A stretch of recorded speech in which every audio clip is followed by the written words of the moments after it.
Floyd and he was me, Yeah. he wouldn't never have to fight again because that exhibition shit, Yeah. as me being his little brother, hey, little bro, we finna do 10 rounds and we both gonna get 100+ million for it. Right. And we ain't never got to box again. Well, Right. well, I already been getting these back, but now it's time for you to get your just due. Right.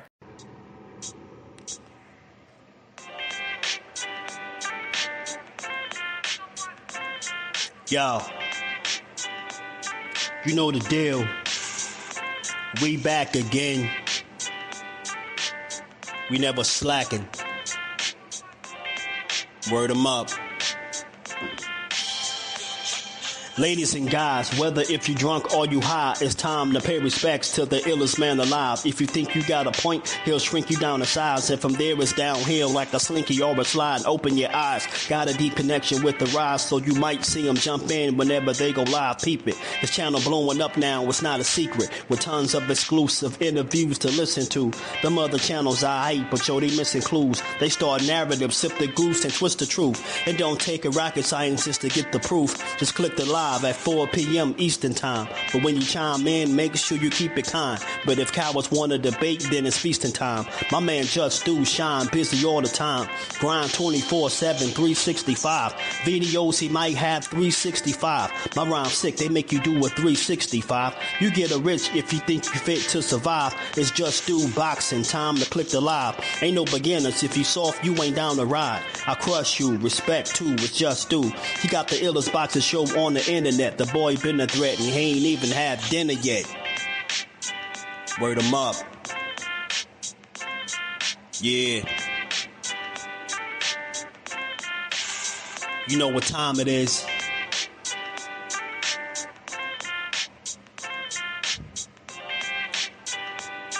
$4 p.m. Eastern.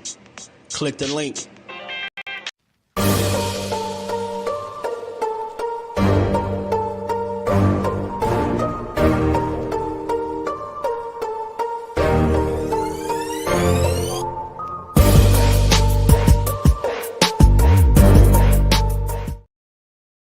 What's good? What's good? Salute to the family on this good Tuesday. I don't know why I thought it was Wednesday, y'all.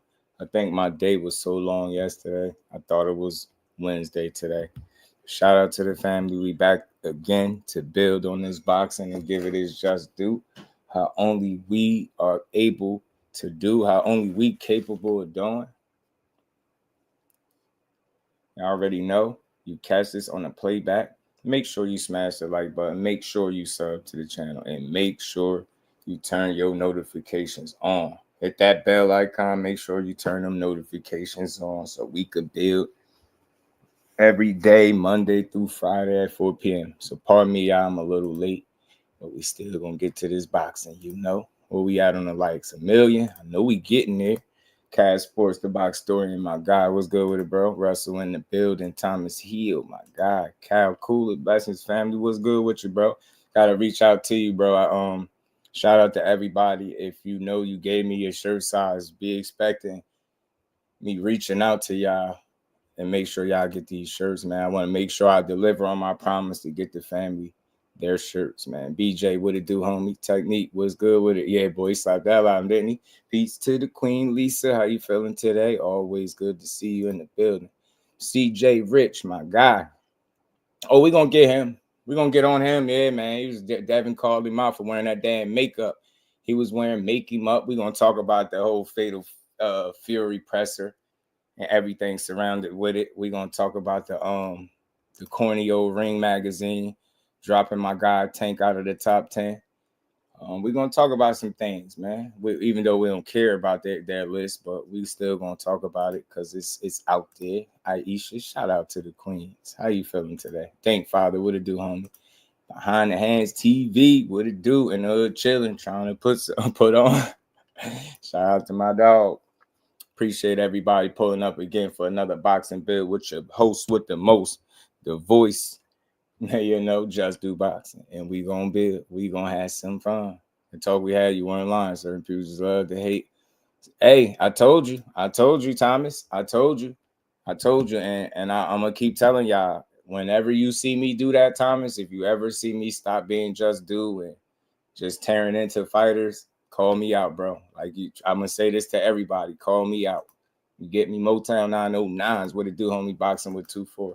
I don't expect everybody to do it things how I do it, of course, right? And I ain't saying I'm the best, but I think I got a pure approach to the sport, and I really enjoy this shit, you know? So we gonna build, man. We gonna get to it, man. Tio slapped taste out of Barboza's mouth. And my question is, you know, did he light a fire? Did he write a check that his ass can't cash? You know, Barboza was pissed off about that 5-figure discount. He ain't asked for no discount. Tio gave him one anyway. Tio said, "Ha, take one of them with you, man." And he was prepared for the counter. I gotta give Tio some credit. He landed that slap, and bro was prepared for a counter, man. He got that off, but he out here wearing makeup. He bogus. We gonna get you. We're going to have some fun, though. We're going to have some fun. We're going to talk boxing for sure, but we're going to have a little bit of fun today, man. Reef, what it do, homie? Yeah, man, he had that kit. You know what I'm saying? Forever G's, what it do, homie? So, I want to ask, like, did he write a check that his ass can't cash, right? Because Barboza looked fired. Barboza was already fired up to go.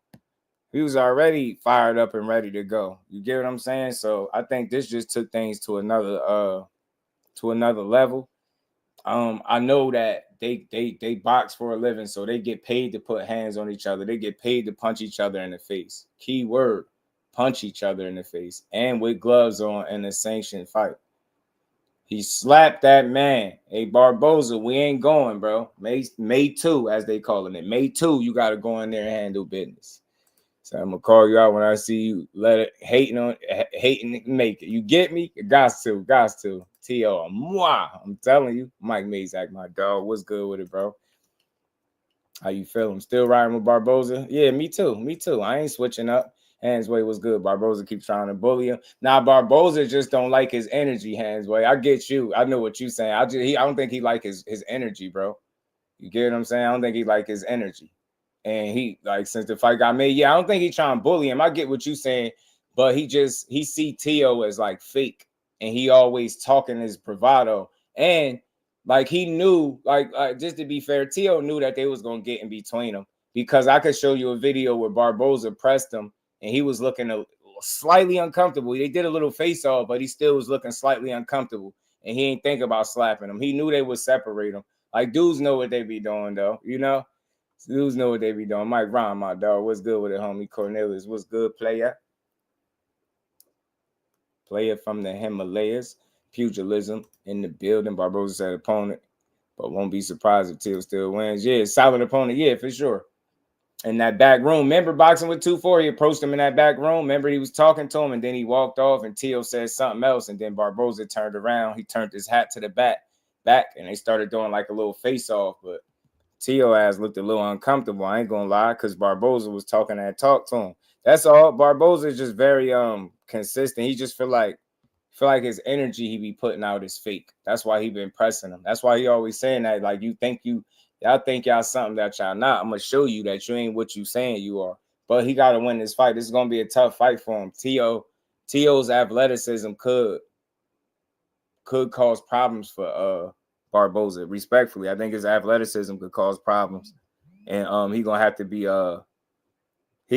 smart. You know what I mean? I mean, typically how he always is in fights, but he's gonna have to really be locked in and focused, because I think Tio is faster than him too. He got a speed advantage. He's athletic.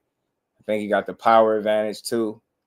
Tio got decent footwork as well. He got pretty good feet, solid. He can get in and out the way. Tio know how to box, bro. That's a well-rounded fighter. He's a silly guy, and it's hard to root for him in this climate, because he's been carrying on like a fool. So, and to be fair, y'all, he's an up and down performer at 140. So what Tio are we gonna get? Are we gonna get the Tio that faced Josh Taylor and beat him convincingly, right? Styled on him, had fun, was, just having fun in there. Are we gonna get that Tio? Or are we gonna get the Tio that Sandor Martin fought, where after the fight he gonna be asking, do I still got it? And not saying that he gotta ask that per se, but is he gonna be that version of Tio, the one that wasn't as focused, didn't perform as well, and was inconsistent, right? So I think that's a fair question. Barboza, he's had a couple performances that ain't been his best, right? But for the most part, he's pretty consistent with his approach and how he get his business done. So I'm expecting it to be much of the same, yo. Business as usual. He gonna have to be smart though, because Tio is definitely despite all the antics and him talking crazy, being silly, he can fight though, and he know he could. So he definitely don't want to lose. I know he motivated for this fight. He gotta be, and this is a guy that he been trying to not fight for some time now. Yeah, yeah. Hey, you right, bro. He said it. He did say it. He did. He did. He knew not to play with Bud, though. Shout out to my dog, Zoom Verse, man, my bro, man. He said everyone's saying Barboza tried to bully him, trying to sun Barboza, and then showed the bill with a hat. Yeah, into Barboza's face, and he knocked it off. Yeah, he took his hat and threw it on the ground, for sure. Go, Web, go. Barboza a fake Josh Taylor. No, I don't think he a fake Josh Taylor. I think Barboza is a real challenge, bro. I think he a real challenge. Sheldon, what it do, fam? The fact that you are unbiased, just however, Teal gonna get his ass whooped. Right. Oh, nah, look. Shelton, we together, bro. We on the same page with that. I want Barboza to win. I just know Tio has and I appreciate you saying that too. That go a long way for the people, man. I'm unbiased. I'm gonna stay that way. Shout out to my guy, Shelton. But yeah, I'm with you, yo. I want Barboza to win. But I'm just, for me, just trying to be fair. I want to speak on both sides. Like it's Barboza that I believe is gonna be the underdog, and people actually can make some money on this dude. I think he might be a slight underdog. I'm not sure. I haven't looked at no betting odds, but with Tio having the name and being the champion, he might be the more popular guy going into the fight. This might be a fight for our gamblers out there where I can make a little bit of dollar, a little dollar or two. You know what I mean? But it's gonna be an interesting test. Tio is coming off the fight with Steve Claggett that went the distance. Some say he didn't look as good in that fight. I don't think he did that bad against Steve Claggett. I just think whenever you handpick a guy and it's a dude with what do you have, about 7-8 losses, people are going to expect you naturally to just put him away. And the fact that Tio didn't put him away and was getting touched a bit while he was, going through the rounds, people just, you know what I'm saying? They felt like he didn't do as good. But I thought he did pretty damn well. I thought he showed that his conditioning is top notch. Tio got a really good gas tank because he did a lot of moving around in the last fight against Claggett. He threw a lot of punches. I think he landed his career high of punches, right? The most punches I think he landed in the fight. So he was working in that fight. Yo, Tio was on his job. So, he did what he did. But my thing is the fighters without the big names are the guys that he'll typically go in there and have a bit of a interesting fight, and sometimes a tough time with. You see, Sandor Martin is not a big name. He just had a wealth of experience, but because of his name not being significant to the boxing world, a lot of people deemed him as an easier win for Tio, and you see how that played out. So when Tio is expected to go in there and do something, it's typically when the fight don't go as expected. It's when you think somebody gonna go in there and give him a tough fight, and that's usually when they do. Like, think about how we looked at it with Kambosos. Well, a lot of people looked at it Kambosos, right? Thought Kambosos was gonna get beat up by Tio, but then you see how it play out. And I'm telling you, this energy and this build up of this fight, for me, is very reminiscent of when he fought Kambosos. I feel like, Barboza is every bit as confident as Kambosos was going into this fight. And unlike most people that just be selling the fight, I think everything that Arnold Barboza has been selling up until this point has been genuine. I think he's sincere about what he's saying. And, you're going to at least see him try to back up everything he said. I don't think he's just trying to sell the fight. I think he really believes that he can beat Tio with the right kind of game plan. And I'm on board with that. I think it's very possible. You know what I'm saying? Boxing, being smart, making Tio come to him, staying patient, staying poised, being prepared to weather any potential storms. Like, you get what I'm saying? Understand what his real strengths and weaknesses are. And being Teofimo Lopez being predominantly on the front foot is not his best suit. It's not his strongest suit at all. Teo's way younger than Barboza. Barboza, 34 years old for sure. That's true. Boxing dad, what it do, homie? Shout out to B Fighter. Visitors from another planet. Teofimo is one of them annoying dudes that can beat you. You get distracted with his BS for sure. If you get distracted with his BS, yeah. I feel like I said, you know, the odds might be against Arnold Barboza, and he might not be the guy expected to win, but don't be surprised, y'all. Don't be surprised. He been pushing for wanting to fight Teofimo for a while now. I think at least a couple years. So now he finally get to do it. He strikes me as one of those guys that no matter what happened in this fight, you're gonna see why he wanted to fight this dude or something like that, right? I don't think he gonna just piss the bed, should I say, right? I think he gonna do a good job. And again, if he stay focused and poised with a good game plan, stay disciplined, he can force Teo to make mistakes. Teo don't like guys that can box and move. Like, you get what I'm saying? Stay on the outside and be patient. He wants you to make mistakes, right? He wants you to come forward so he could be on the, you know, the defensive and move around and counter when he wants to, right? He's comfortable doing that, but you gotta force him to do what he ain't the best at and what he ain't the most comfortable doing. And I think that's being on the front foot, trying to hunt you down, right? I ain't saying Barboza's some damn ring general and he's just going to be floating around the ring. But I do think he has the wherewithal and the capability to box from the outside and be smart, pick his shots, you know, got to remain patient because I think Teo will get desperate after a while. He'll get frustrated. You've seen him do it, especially with guys that consistently can box and move, right?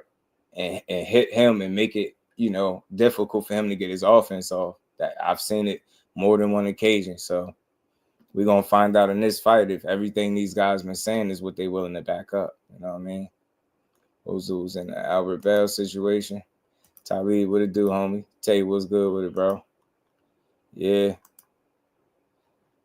Yeah. Question off topic. Does the Keith Thurman card start at 9 tomorrow morning? Oh, I'm going to double check that for you. And it's always all good, Aisha. I'm going to double check that for you.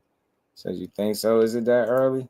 Shout out to Zoom versus Joe in the building. What's good, fam?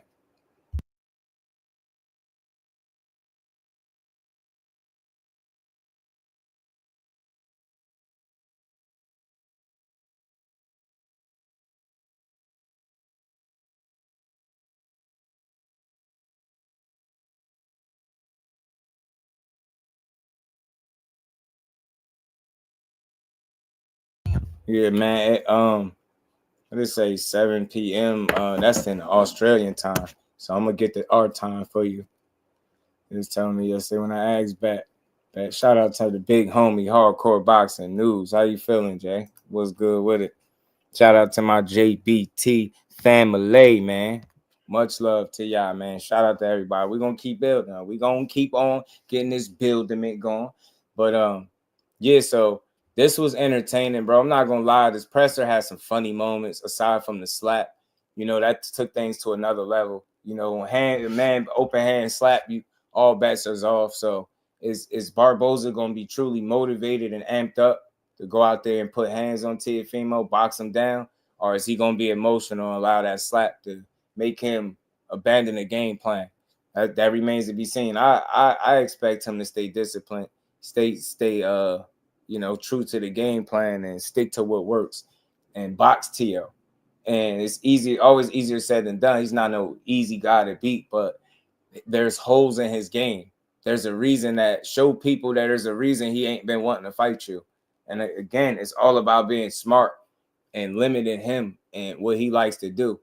Don't allow him to bounce around the ring, be cute and dance and be, you know, just, you know what I mean? Use his athleticism. Don't get fooled by none of that. Box your fight, be smart, make him come to you, force him to make mistakes and counter his ass. Barboza has really good timing. He know how to pick the right shots. He pick his shots well, like, you know, he makes things up pretty well. Solid, good boxer, right? Just good enough, I think, to be able to upset things in T.O.'s world with the right game plan. It's all for this fight is going to be all about being consistent and starting.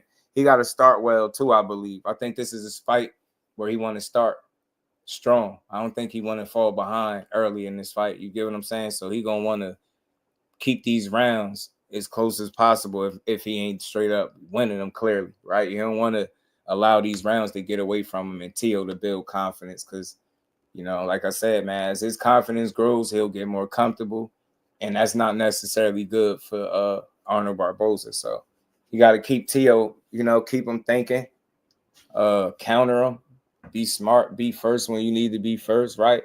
And play that back foot game and force him to make mistakes out there.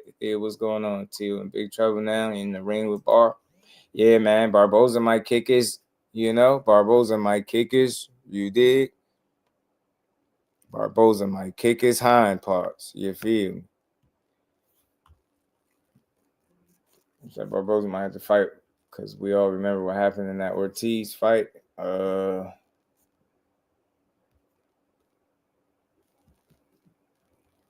Y'all know what happened in the Ortiz fight. You'll have to beat him or they won't give it to you. I mean that's possible. That's very possible. That's possible. That's possible. That's very possible. Shout out to the big homie Jay Hardcore in the Cash App, man. Showing love as always, man. Shout out to the big homie. Appreciate you, say, for the grind, man. Shout out to my homie Jay Hardcore. Yeah, man. Teo knows the 52 block walk down. The 52 blocks. That's what he be in there doing. That's what that stuff, all that shit with his hands, all that foolishness. Teo be in there doing. Teo's a damn character, I tell you, bro. He's truly a character.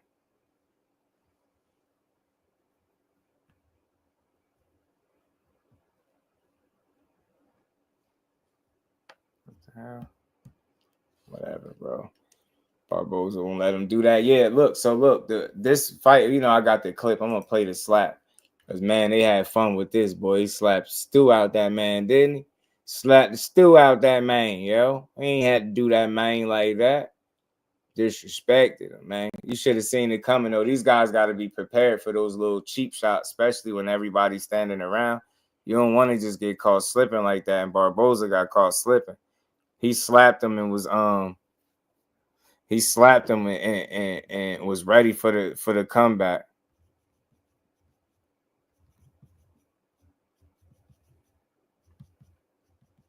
I'm telling you. So if this lit a fire under Barboza, that's great because that means he's gonna be truly motivated. He gonna need some motivation though, man. You know he gonna need to be on point. Don't be emotional, kick ass. You're gonna have to box and just be smart. Take your time. Barboza ain't the fastest guy, but like I say, he pick his shots well. He's rarely out of position, right? Solid defensively, right? He's responsible defensively, right? He got a set of tools that I think if he put them together the right way on the night, he could walk away with a dub. I really believe that. I really believe that. I really do. I think he can beat that guy. You know what I'm saying? I think he can beat him.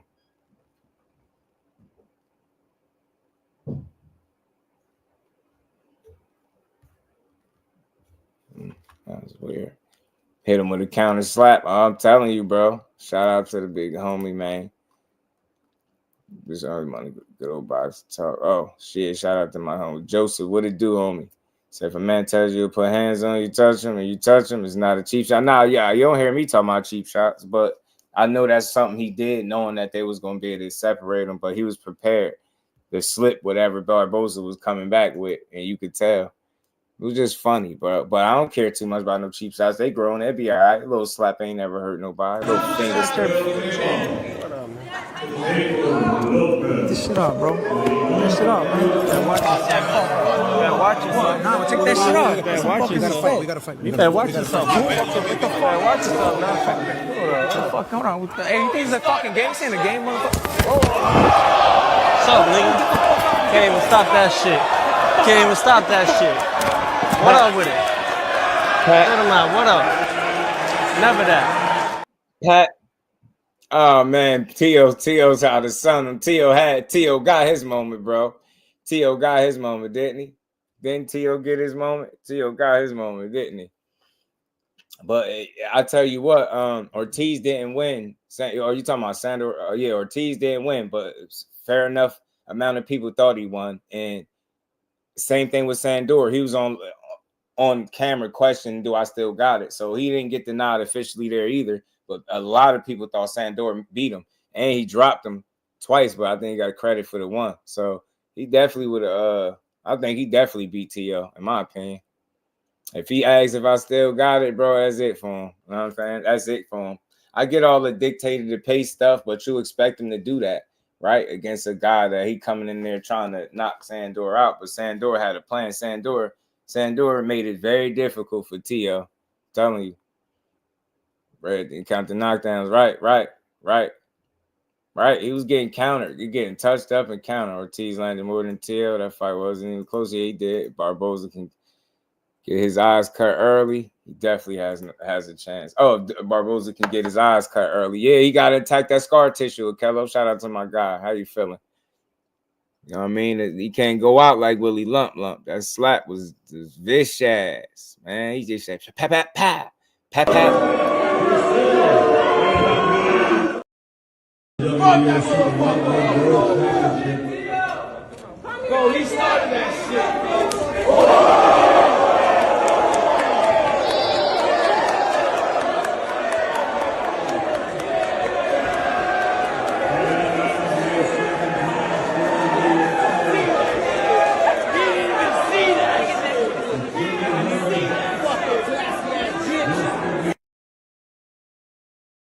Yo, you hear T.O. Sr. in the back. You ain't even see it. Yo, he a proud dad.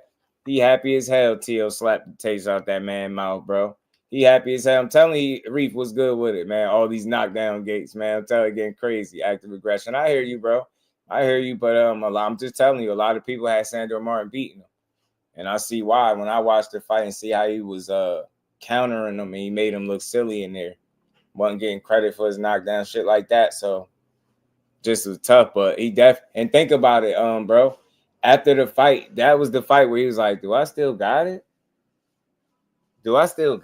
Like, think about it. He wasn't even confident in the win, right? He wasn't even confident after he won. You know what I'm saying? He needed validation. He needed somebody to, tell him like, yeah, you did good, man. Like Teofimo one bit, but you got respect for that one. Yeah, keep your hands to yourself. Oh, yeah, I like, that's why I say I like the slap. I like it. Barboza had it coming. Cool, I get that. I'm not arguing. Yeah, that's what I'm saying. Yeah, I don't mind the slap. It's fun. Y'all see, I'm just here. I'm gonna have fun with it. That was looking like he was auditioning for a Blade movie produced by OnlyFans. You a fool. We're gonna talk about him too. We're gonna talk about that, but had to talk about the slap that's being heard all over the world. You know what I mean? I gotta give it to T.O. He got his lick in, bro. He got his lick in. At the mental mind games and all that stuff commenced, man. So Barboza, I know he took it like a G, but the security would have had me mad as hell. It's bad enough you already holding me back. You ain't got to pick me up on my feet and carry me away, bro. Like, the security bogus for that, too, picking that grown man up off his feet like that. Walking away with him, bro. You know what I'm saying? Just touch T.O.'s 52 blocks and Barboza will be all right. Got to keep T.O. moving back, meet him in the pocket, and don't let him know it's just... Let them know you're standing your ground. Might look like a Joy Gonzalez versus a guy fight Saturday. Yeah, I mean, I think T.O. on the front foot, there's holes in his game in that approach when he's on the front foot going hunting, right? You've seen Sandor Martin being a counter guy, able to get him to walk into punches and getting caught, right? Coming in and trying to close the gap. That's what Barboza got to utilize, right? He usually does better if guys are putting pressure on him for whatever reason, right? Start being defensive. He move well. You know how to get out of the way. But again, coming forward, it's a little bit different. It's several holes in his approach, and it could be picked apart. You get what I'm saying? I just hope Barboza is aware of it. You know what I mean? Slap the taste out of him. Yeah, he can't get one to save his life for Kello. He'll never get one, bro. Mills Rod, what it do, my God. Damn, man, get your notification, man. Shout out to my dog. And they should have asked. Switch the time. Damon, what's good with it, Brody? How you feeling? My guy, just my guy in the family. Did you see them not let Bill get on the panel? They knew he was about to say something about their main event, PD, Queen Rye. Yeah, they did. It was a situation, ain't let him come up. That's weak, man. That's weak. That's weak as hell. With the 5 fingers to the face. Pat, man. Pow, slap. Shout out to my dog, Talib, man. He said, now That's how we slap in the U.S. No egg, just straight hands. Slap him, splat. You gotta give it to T.O. He did put his hands on that man. He slapped that kid. You did? What? This not funny. How am I supposed to get home? Hold on. Hold on. Here. $2. Take the train. Take the train. Shout out to my dog, Tylee. Appreciate you, bro. But yeah, man, hell of a slap, man. They gonna be talking about that, man. Barboza gotta respond. T.O. up 1-0 right now, man. Got a 10-9 round with that slap, man. 10-9 round. Might be a 10-8 with that slap. What y'all think? 10-8 round with the slap, man. He got open hand smack by the man. Then another one pick you up off your feet and walk away. It's a crazy a boxer with 2-4. That's a crazy situation, bro. That's nasty work. Gonna pick that man up off his feet like that, yeah. That was at the direction of the higher ups and Golden Boy. They didn't get Barboza out of there. Barboza would have fucked up the bag, yeah. I think so too, Shelton. I think he would have risked it all. Barboza would have risked it all. He wanted his lick back immediately, bro. He wanted his lick back, yo. He trying to fight the big man up off him. Big man gonna pick him up off his feet and walk away with him like a baby. I ain't had to do the G. He ain't had to do G like that. I ain't had to do my guy Arnie like that. You might have to sit on that slap for a minute. No way they gonna let them face off. Oh nah. Yeah, they ain't gonna do it. They're gonna make them face off. Their face off gonna be like 10 feet. They're gonna be like 10, 12 feet away in the face off. 10, 12 feet away with people standing right there, yo. Yeah, that face off is done. They definitely ain't facing off. They definitely not. You heard you saying Barboza and his team jumped to you after the press conference. Who? Nah, I ain't.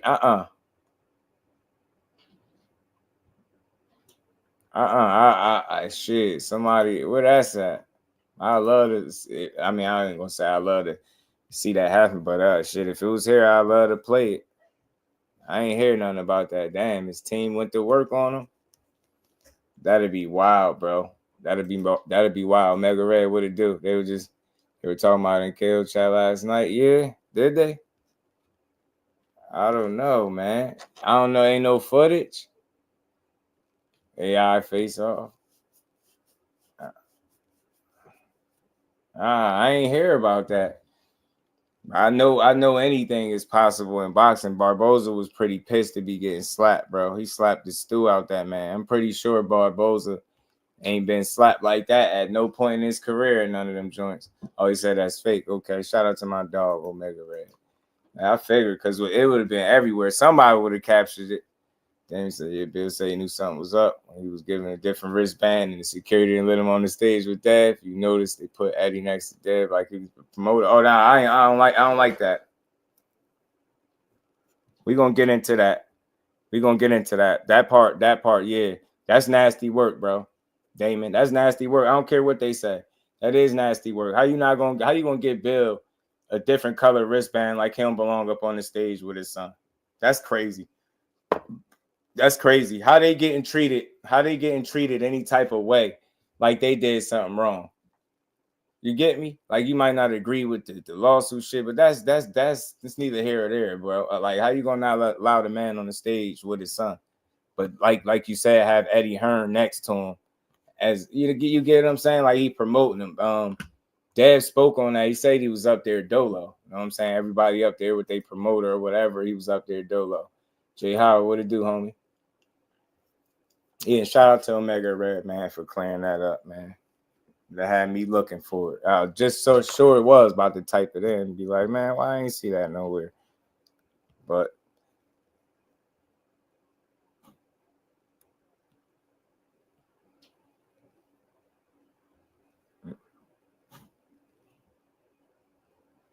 man, yeah, that's crazy, bro. That's crazy. So look, this fight, this presser, this joint was listen, I think it's gonna be a good card. I think it could have some unexpected outcomes. I still believe that somebody runs the risk of getting upset.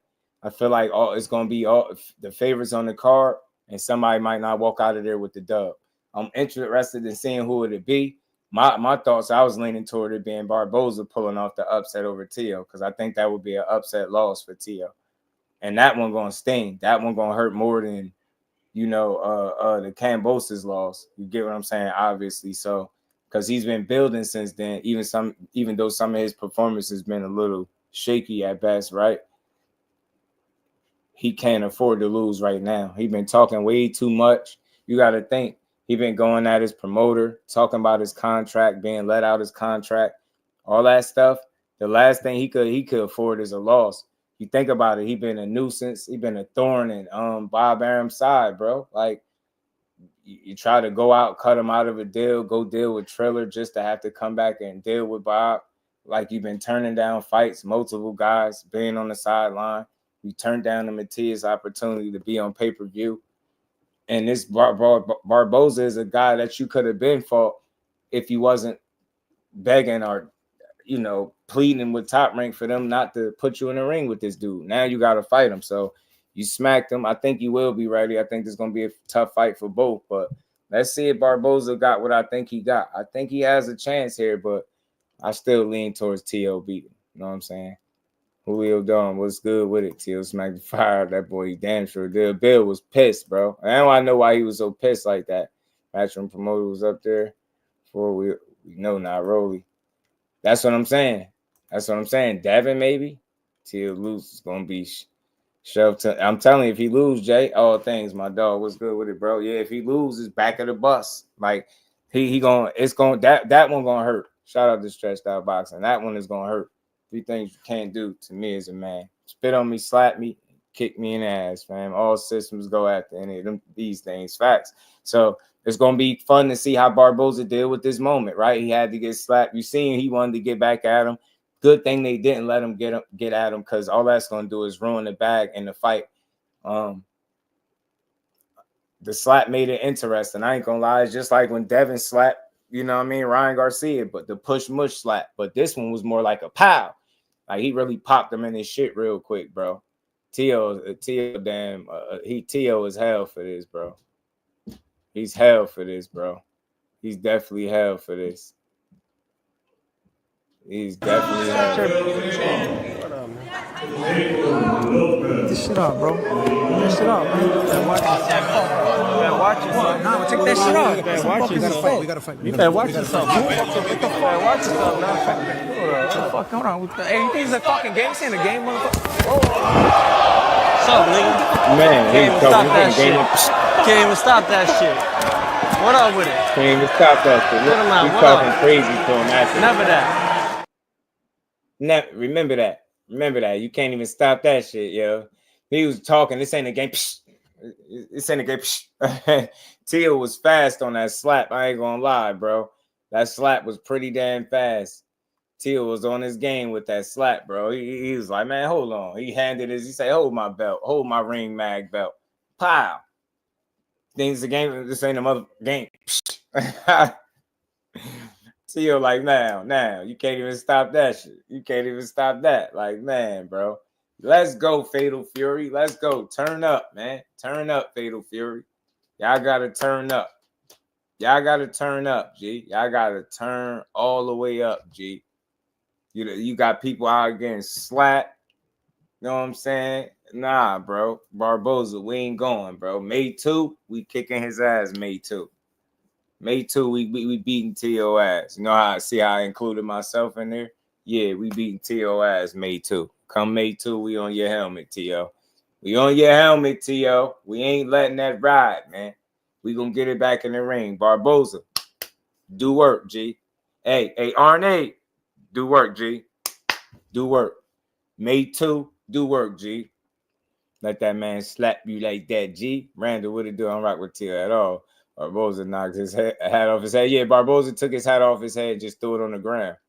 Just tossed it, threw it on the ground. AJ, my dog, what it do, family? I think Teo created the illusion that he was avoiding Barboza. He still rather fight him over Matias. He had people fooled.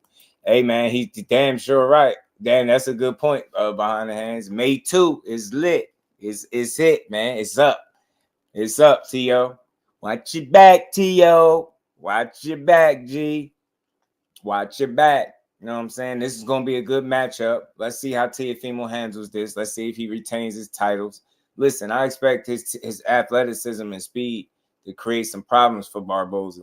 His best way of canceling that out or nullifying it, neutralizing it, is to beat him with timing. You get what I'm saying? Teo like to jump in. He get a little cocky at times, start dropping his hands, throwing punches from the wrong range, lead uppercuts from a crazy distance. So you got to just force him to make those mistakes, right? Because he got an ego and pride, man, and that could be exploited in the ring with the right game plan.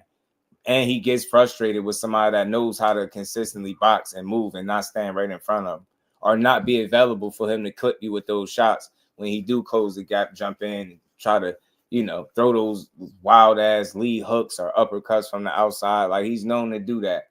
Take advantage of all that shit with precise punches, run them joints straight down the middle, pick your shots well like you've been doing, control the distance and range as best you can. Bet you at the end of 12, you're going to give yourself the best chance at winning this fight. I guarantee it.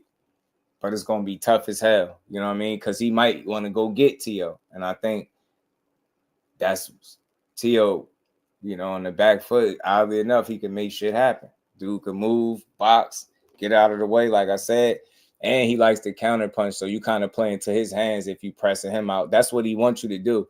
He'll create this illusion that when he get in there, he going to bang it out or go toe-to-toe, but he just wants you to come to him so he can utilize his athleticism, foot speed, things like that to get out of the way and then counter you with shots. That's what he like to do. You know what I'm saying? I ain't saying he can't stand his ground and he won't come forward, but you want to make him do that because he's not his most comfortable doing that, in my opinion. Or at least he's definitely not his most efficient or effective coming forward. I rock with Teo and Ryan. They stay pissing people off. Yeah, they some damn nuisances, bro. They some agitators, bro. Bro's a tailor-made for Teo. He could be, yo. He could be. Bro, now what's good with Teo and Garcia? Get their asses kicked and stand these people. Yeah, I hate people like that too, bro. I dislike people like that myself, but I think they just young, misguided, ignorant fools. For me, I think a L will be pretty humbling for those guys. They both in there with opponents where it could swing in that guy's favor, right? They should both be the favorites in a fight, but we being honest, Barboza just being a solid, smart, a good, disciplined boxer couldn't be enough to cause fits for Teo. It's all how he utilized it. You get what I'm saying? You can't allow this dude to beat you with athleticism and like pump fake you out your spot with that bluffing and shit he be doing. KJ do too much in the building. The car view numbers be looking decent clip wise. Yeah, man. Yeah, I've seen Barboza on his back foot. When have we seen Barboza on his back foot? You seen Barboza boxing move. You seen Barboza boxing move. You know what I'm saying? You seen Barboza boxing move, allowing people to come to him and be able to counter punch and box. You know what I'm saying? Because he damn sure ain't no come forward pressure guy. You know what I'm saying? He's a good boxer.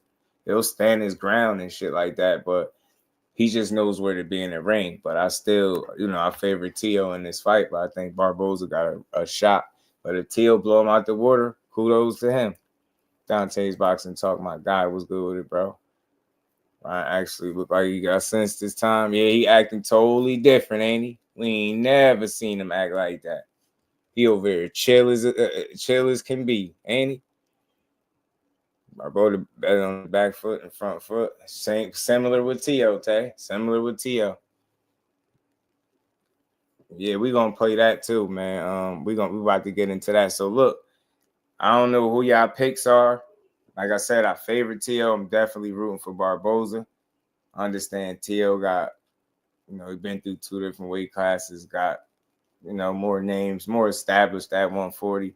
Not even gonna say more established because Barboza been there, but you got a couple names, right? So we'll see. He's been an up and down guy. He typically don't do the best with the lower profile guys. Like my guy behind the hands pointed out, is usually the lower profile guys that give him hell or give him a tough fight. I think Barboza, with respect to him and his skill set, I think, name wise, he's a lower profile guy. And those are the guys that typically give him an issue. Sandor Martin, same deal. Jermaine Ortiz, you know him, but just more of a lower profile guy, not no big name guy. Gave him fits in the ring. You get what I'm saying? So that's just what it is. You know what I mean? Boxers, guys that can move well, that can stay disciplined, have good feet, can counter well, good timing. They give T.O. problems, right? They give T.O. problems because he just want to come in there and be on the front foot. Maybe he can confuse you. I mean, be on the back foot, confuse you a little bit, move around, right? Create his openers, maybe run you into a shot because he likes to counter punch as well. But you'll see him. He'll be on the front foot because he do believe in his power.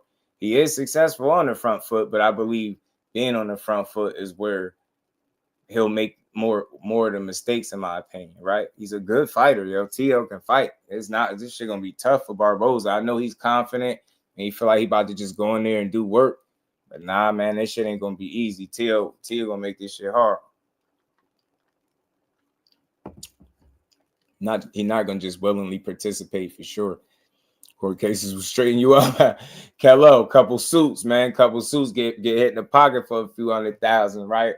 Or be threatened to lose millions. Yeah. We straighten you up. Cut creator, what it do? It uses Ryan as a calm, Ryan. You stupid. 2 cents. Shout out to you, dog. So just did you see them introduce Ryan as the ex-champion? Yeah, they tripping. Just telling people to be Josh Taylor and everyone's against me. Time tell it all. Shout out to Omega. You was right. I was wrong on that one too. I thought Josh Taylor was gonna beat him too.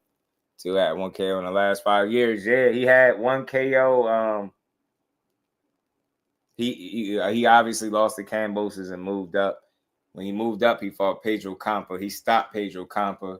After that, everything else has been a decision. And his performances at 140 have been like up, down, like up, down type shit. So we don't know. It's a fair question to ask what T.O. is going to be in the ring. Which guy is it going to be? The fully locked in and focused T.O. that go in there and shut the fans up once again and prove why he really a damn good fighter and why people still talk about him? Because he has that opportunity, make no mistake. He's favored to win for a reason. I'm pretty sure he's going to be favored to win anyway. You know what I mean? He's a champion for a reason. The kid can fight. He's just a damn nut. But I ain't going to let nothing that he say and do affect, blind me from the fact that he's talented and really has a damn good chance at winning this fight as well. Shit, he probably will, but I'm really rooting for Barboza. I love his energy. He's giving me Cambosis vibes all over again with his confidence, not overselling the fight. He did get slapped, but he should have been on point for that. That's on him. Because you was doing all that shoving and pushing. You got to be prepared. You'll never know. You know what I mean? These guys are unpredictable. So, and that speed might be a problem in the fight. You see how quick he got that slap to his face. Some of them shots that he's going to be throwing going to be fast, just like that. You know what I'm saying? And they're going to have some steam on it. So, you going to have to be prepared, yo. You have to be prepared. Be prepared. Ryan's 3 interim championship defense. You stupid, bro. Tails mentally weak. Don't count on him winning. Any fight until it's done. Nah, I get that, bro, now, but I don't think he mentally weak, right? And why I say that, because he was dealing with a lot at the time that he fought Josh Taylor. His mental state was one of the reasons I felt like he was going to go in there and not perform. But the odd thing about T.O., the unique thing about T.O. is I believe personally, in my opinion, he can operate in chaos, and not a lot of people are able to do that. Like, he can clearly be going through things outside the ring and having little internal issues and things of that nature and still go out there and put together a good performance, a great performance. He did it with Josh Taylor, going through, personal things, bad interviews, bad press, arguing, going back and forth with his dad, saying what he was saying to Mark Kriegel, like blaming the game. It was a lot of stuff going on. He went in there and put all that to the side and won. I mean, GM, what it do, fan? As being a Devin fan, having to support Ryan Garcia to watch Devin. Yeah, that's crazy, right? Boxing expert, what it do, homie? That's crazy. You got to watch that fight with a grain of salt. Like, it's like, oh, like, do you want him to win out of fear of if he lose, that fight don't happen? So, yeah, that is crazy. It's crazy. That is crazy. But I just know it'd be one of them things where it'll be like, it won't be genuine, bro. Anybody rooting for Ryan, that's a Devin fan. It won't be genuine for sure. Like, the only reason for that will be so he can make it to the rematch with no questions asked. So, I mean, Rolly does present that layer of unpredictability within the fight where you just don't. It's like you kind of know what to expect, but then you don't know when to expect it. So it kind of makes him unpredictable. If you get what I'm saying, y'all. Like we kind of know what to expect because we know we've seen Rolly fight, but you don't know when to expect when he gonna do what he do, right? Or what his approach gonna be, because it's gonna be important because he's been pretty laxed for this build up. He's been pretty he's been talking a little bit of trash, but he don't seem as, I don't know. It just seemed a little different. Maybe it's because we seen him get his bell rung a few times. So I don't know. Say feel like Teo got nervous energy around Ryan. I mean, he know Ryan is a real threat, though. You know, Ryan punching that left hook serious. You know, Ryan speed serious. His pedigree is respectable for sure. So he know Ryan to be a challenge that they fought. That he knows. We don't have a game plan. How you prepare for that? Yeah, I'm telling. That's what I'm saying. You see what I'm saying, behind that? Remember we said that? He don't have a game plan. And y'all, another element before we get to the Devin Haney getting booed and Bill Haney going off. Before we get there, another element to this fight with Rolly, y'all. He said it's just him and his pop. Like, do I got that in here? Said it was just him and his pops.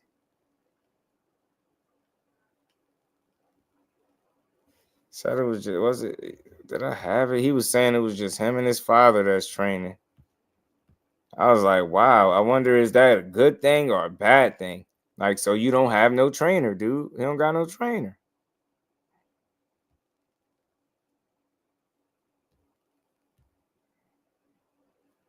Yeah, Ryan Garcia.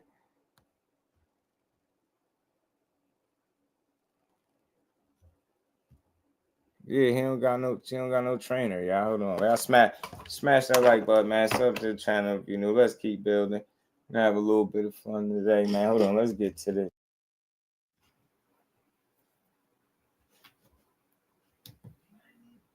Got to get to it.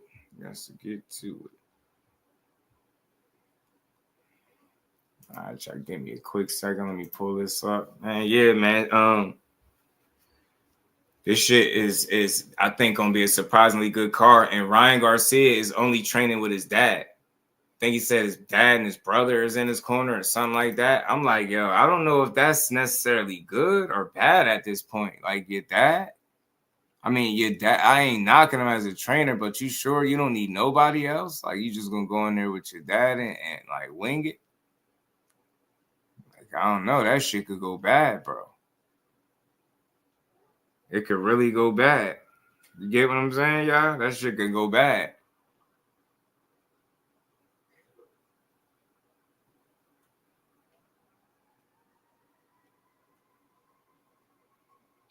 And I just feel like he need a trainer. I don't know. Maybe that's just me. Maybe I'm seeing it wrong or something, y'all. Maybe I'm saying it wrong or something, but I think Buddy needs a fucking trainer for real. I do. I think he needs a trainer. I think without it, he run the risk, bro, of getting hurt or something not working out for him. I'm telling you, it's something I don't know, man. Something about it.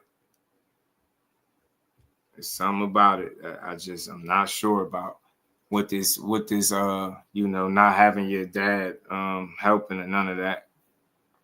I mean, having your dad and nobody else, like you don't have no trainer. Like I just don't know, man. I hope he genuinely taking this situation serious too. Yeah, I really do. I hope he is. I hope he taking this shit serious.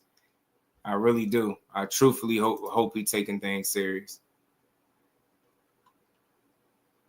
Yeah, Rose chance to upset Barboza Jr. It's all for the WBA Super Lightweight World Championship. First time Ryan's line structure over the deal. We're gonna find out. Yeah, he don't got no trainer, bro. Ryan said he training with his dad, and I think he said his brother is gonna be in his corner. And Teo was saying something to him in the presser.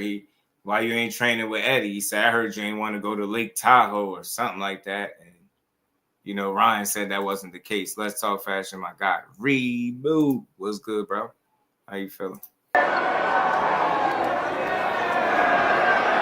out here with a whole makeup kit.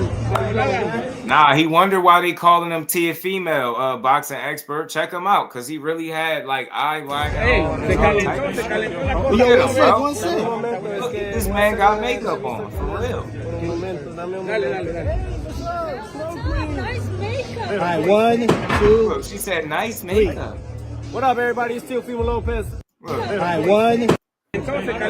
Yo, one sec. Un momento, es que voy a hacer una entrevista con él por un momento. Dame un momento. Nice makeup. All right, 1, 2. Nice makeup. This man sitting up What here up, everybody? It's Teofimo Lopez, on, the bro. takeover. And yeah, man, we here to take over. Fatal Fury, City of the Wolves. Let's go, man. May the 2nd. Yo, talk to me about the slap. How did it happen and what did you land? We heard it all the way. Yeah. What happened, guys? With the slap. Yeah, no. Break it down. Well, no, listen, man. It's by law. Everybody should know this by now. You don't touch nobody. You know what I mean? You touch my hat. I got all right. Behind the curtain. Thank you, guys. I'm on some Brett Michael. Nah, this man standing up there. Talk to me. What happened? It's all game. What happened with After he hit his hat, it's all game, bro. What happened? Oh, he slapped his fucking hat. It's all game. And what are your sons? He didn't even see the swing, bro. That's how fast my son is, bro. That's how fast my son is, bro. Bitch. And what do you think about Rolly and Ryan? This man, he calling this man out his name, but your son's running around with eyeliner on for no apparent reason, bro. Like, Brett Michaels my ass, bro. I'm not buying that. You could take that shit back to MTV, bro. You could take that Brett Michaels excuse back to MTV, bro. Brett Michaels. I'm going to take that shit straight back to MTV where you got it from. Who you got? Man, I don't give a fuck about them. What happened? What's your prediction for your son's fight? What's your prediction? What's the prediction? My son is the king right now, bro. My son is the king right now, man. Let me squeeze I back. see every fight. Listen, every fight right now is 50-50, except for my Hey, son what's and my good with boy. it, bro? What happens in I'm there? gonna fuck that motherfucker up, bro. I'm gonna fucking get him in the best shape of his life. How many rounds? I'm going to get him in the I best don't shape see it of his past life. 5, bro. We're gonna knock that motherfucker out. I don't see it going past 5, bro. We're going to knock that motherfucker out. We're going to knock him out. Like, yeah, all right. Y'all better. You always talking about knocking somebody out, bro. You better. You ain't had no knockouts since Pedro Campa, man. So you better hope you knock him out. Tony, what's good, fam? How you feeling? Man, it was a real race to keep saying it. Yeah, he get on my nerves on the other. Yeah, I'm telling you, he's a goofy, bro. See how fast he slapped him, bro? He didn't even see that shit. He didn't see that. It was exciting. It was energetic. That was beautiful. Are you going to camp with Eddie?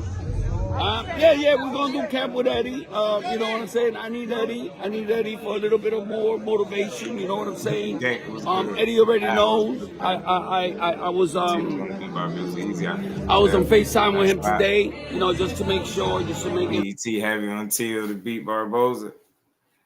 Yeah, man. Bet heavy on Tio to beat Barboza. Look, I think I lean towards Tio. I think he'll be the favorite for obvious reasons. But like I said, I think Barboza is a live dog. And I want to see if it's a reason why he's been avoiding this guy and telling Top Rank not to put him in there with him. Strand and King gets you in the best shape. My cousins want to know. Official. And we have to sit down, talk, you know, go down to Lake Tahoe, wherever he's at, and make it happen, you know.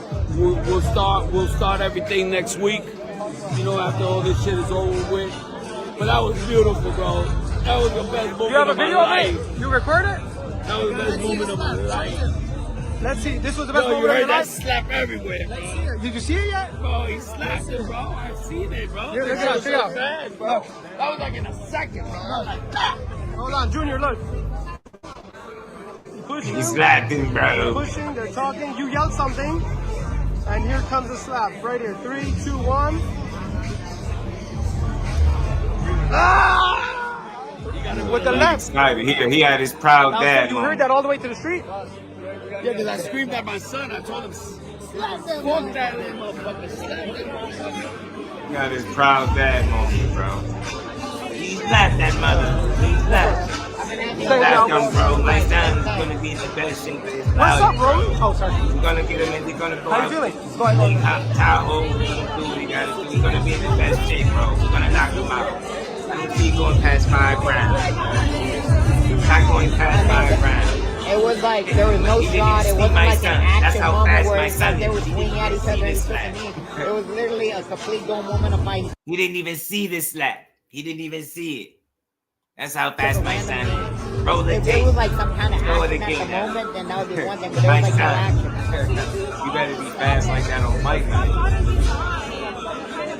Oh, I don't know what happened. I've never had Brody grease in got my that eye. belt. I like that charm on it. But I don't know what he was going through his head or any of that stuff. But yeah, a little. Shout out to Smelly Sack Back, Ellie Smack Back.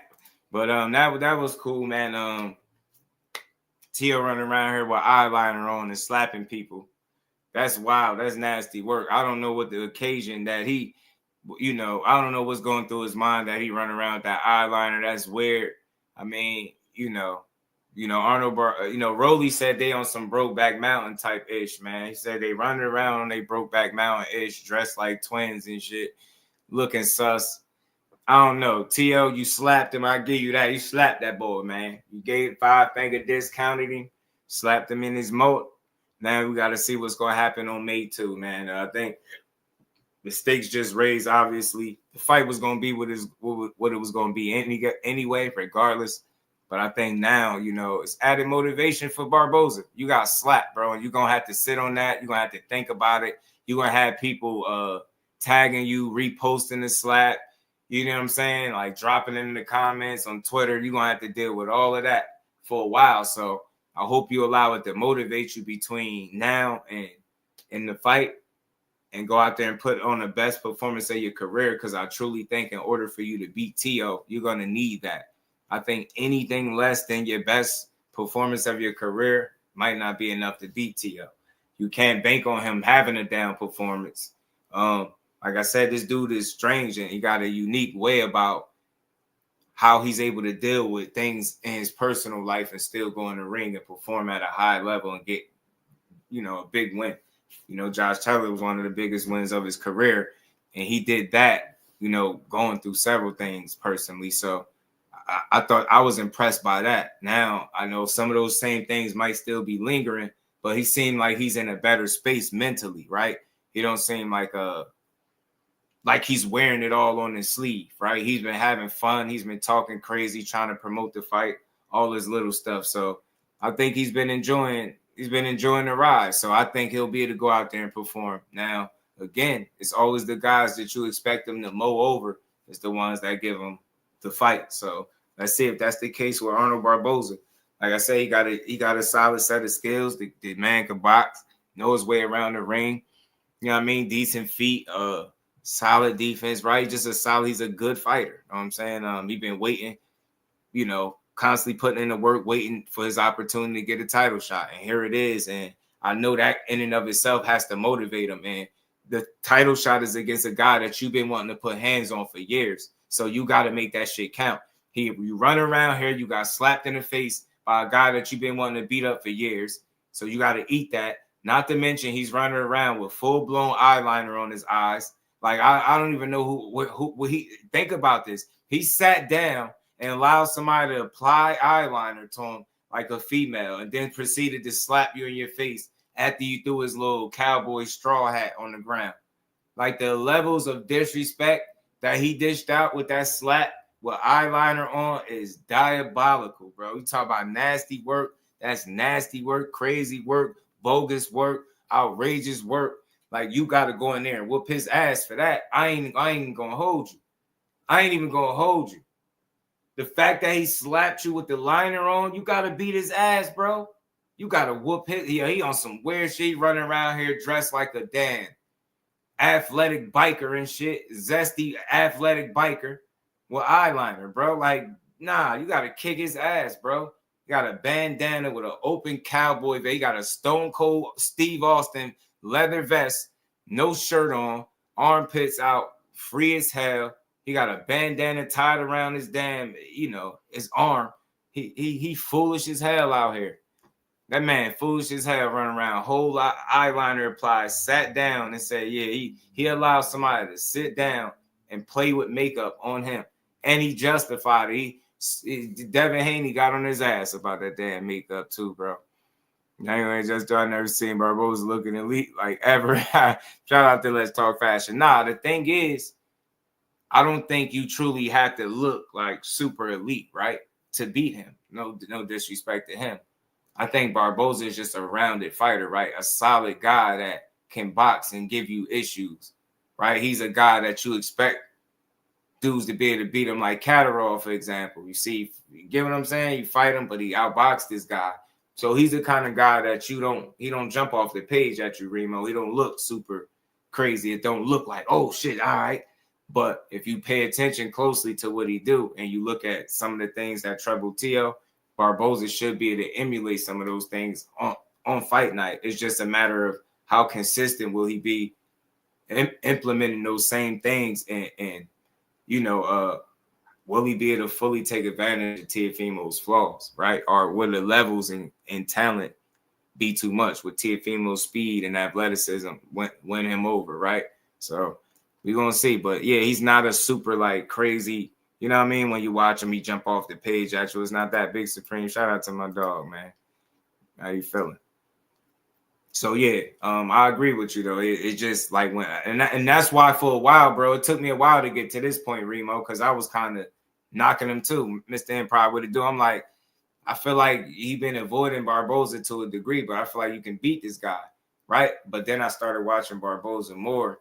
And I started to understand why he's able to put these wins together, right? He's just a really, he's not an average boxer, right? He's a really good, solid fighter, a good boxer that just, lunch pail kind of guy, right? Don't got no flash and flare too much, no glamour and glitz to his game, right? Just fundamentals, being technically sound, right? Being in the right, understanding spacing in the ring, just fundamentals, little nuances, things that get you to win, right? Not overexerting yourself, being cognizant of, counter punching and taking advantage of that shit, right?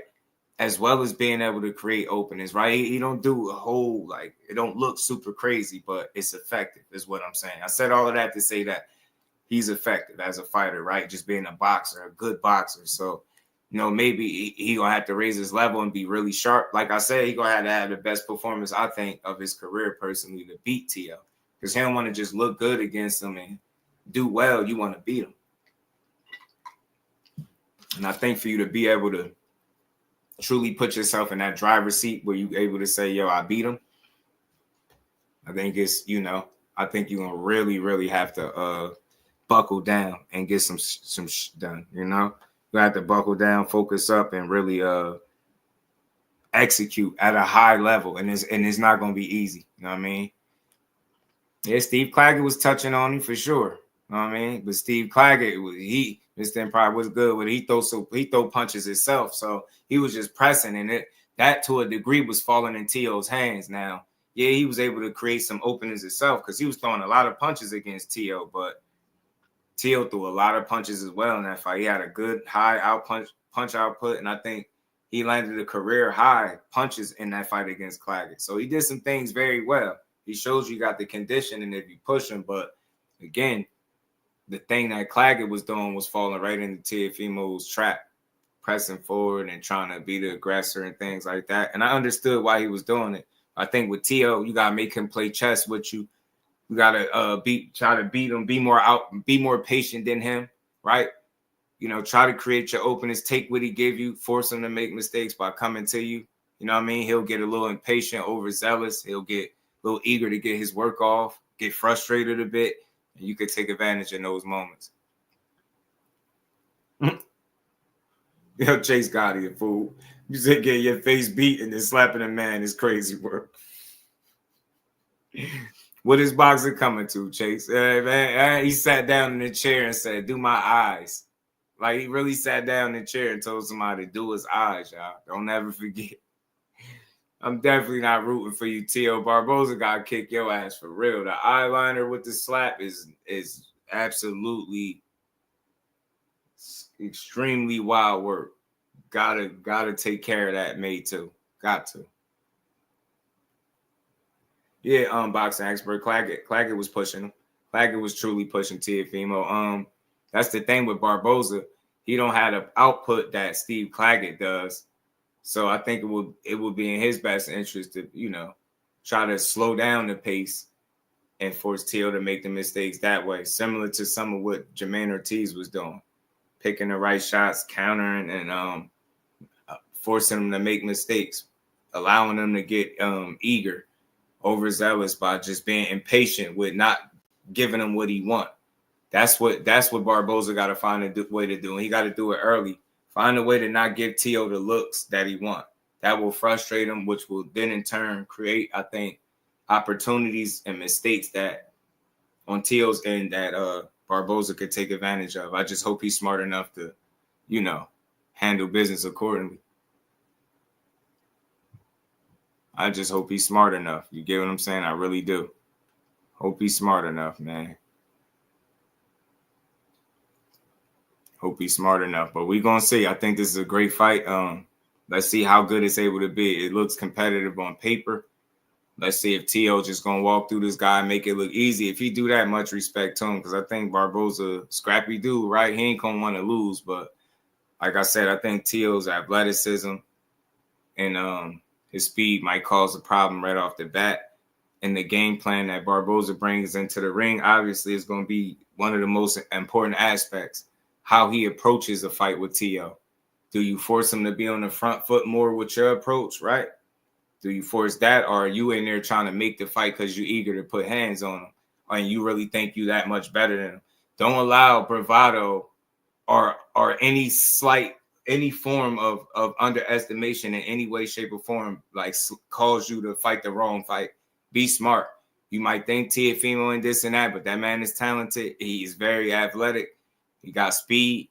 He still got some solid pop, right? But, you know, he's more of an outboxer at 40 to me. But there are holes in his game, especially coming forward. So I just want to see, you know, how, you know, Barboza implements his game plan. You know what I'm saying? He's going to really need a smart game plan. He's going to have to be able to execute it. Lion, what it do, homie? Pray Barboza pulls a Subrel and Teo. Oh, damn. He's saying you want him. Damn, you want to end of my line. Sheesh. Step Brad, what it do, homie? What's good with it? Think Teo beats Barboza. Me too, bro. I lean toward him too, Big Supreme, but I'm rooting for Barboza, and I think he a live dog, right? I think he got the tools to pull off an upset, but he really going to have, in my opinion, I think the best fight of his career to really pull this off. And even that, it could possibly not be enough because Teo is a talent, and it's a reason he's a champion. He's successful for a reason. The kid can fight, but he's a bit of an up and down guy. So let's see if this be one of his up nights or his down nights. We about to see, because people felt like Claggett was a so-so fight. So if you just pay attention to his pattern, it'll be like a good fight, so-so fight, good fight, so-so fight. Like for some people, Claggett was a little so-so. So now he's due a good fight. Let's see if he stay on par with his pattern that he's been etching out at 140. Let's see. Barboza got a big opportunity. He been asking for this. He gonna have to make it worthwhile. See me teasers, Gary Antoine. Hell yeah, Big Supreme. Hell yeah. Hell yeah. Hell yeah, for sure. But we gonna keep rolling, man. So shout out to Teo, shout out to Barboza. We rocking with you. We pushing for you. You got slapped. But get the last lap by getting your hand raised and taking that man belt and putting a halt to his plans, making him put his foot in his mouth, humbling him. You got an opportunity to do all that, May too. So I want to see that. You know what I mean? But let's keep rolling, man. So I noticed when Devin Haney came out to do his little face-off or walk out or whatever the case it was, I noticed he got booed.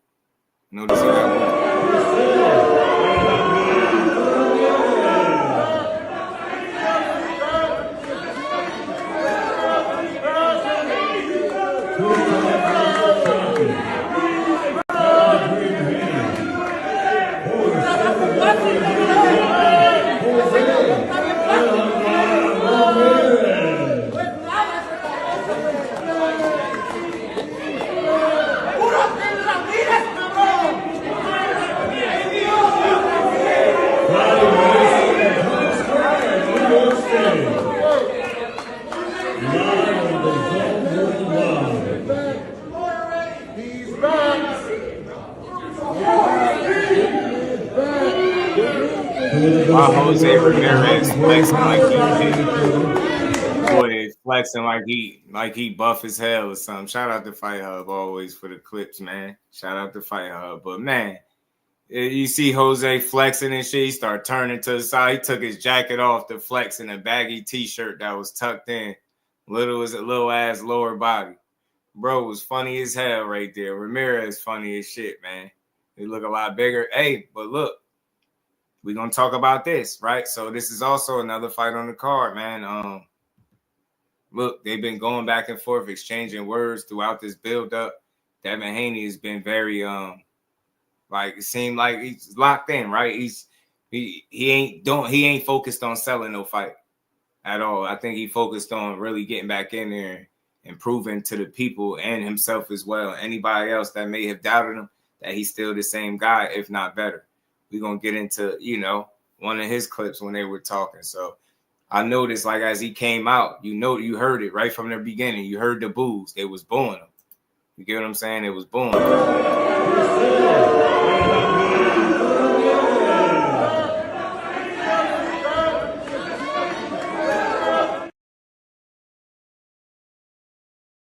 I mean, I listen, it's tough. Fight fans are the worst. We the toughest, man. You're a tough crowd. I really think he should be applauded. He getting back in there. He ain't go quitting his career and go sit in the corner and cry about it.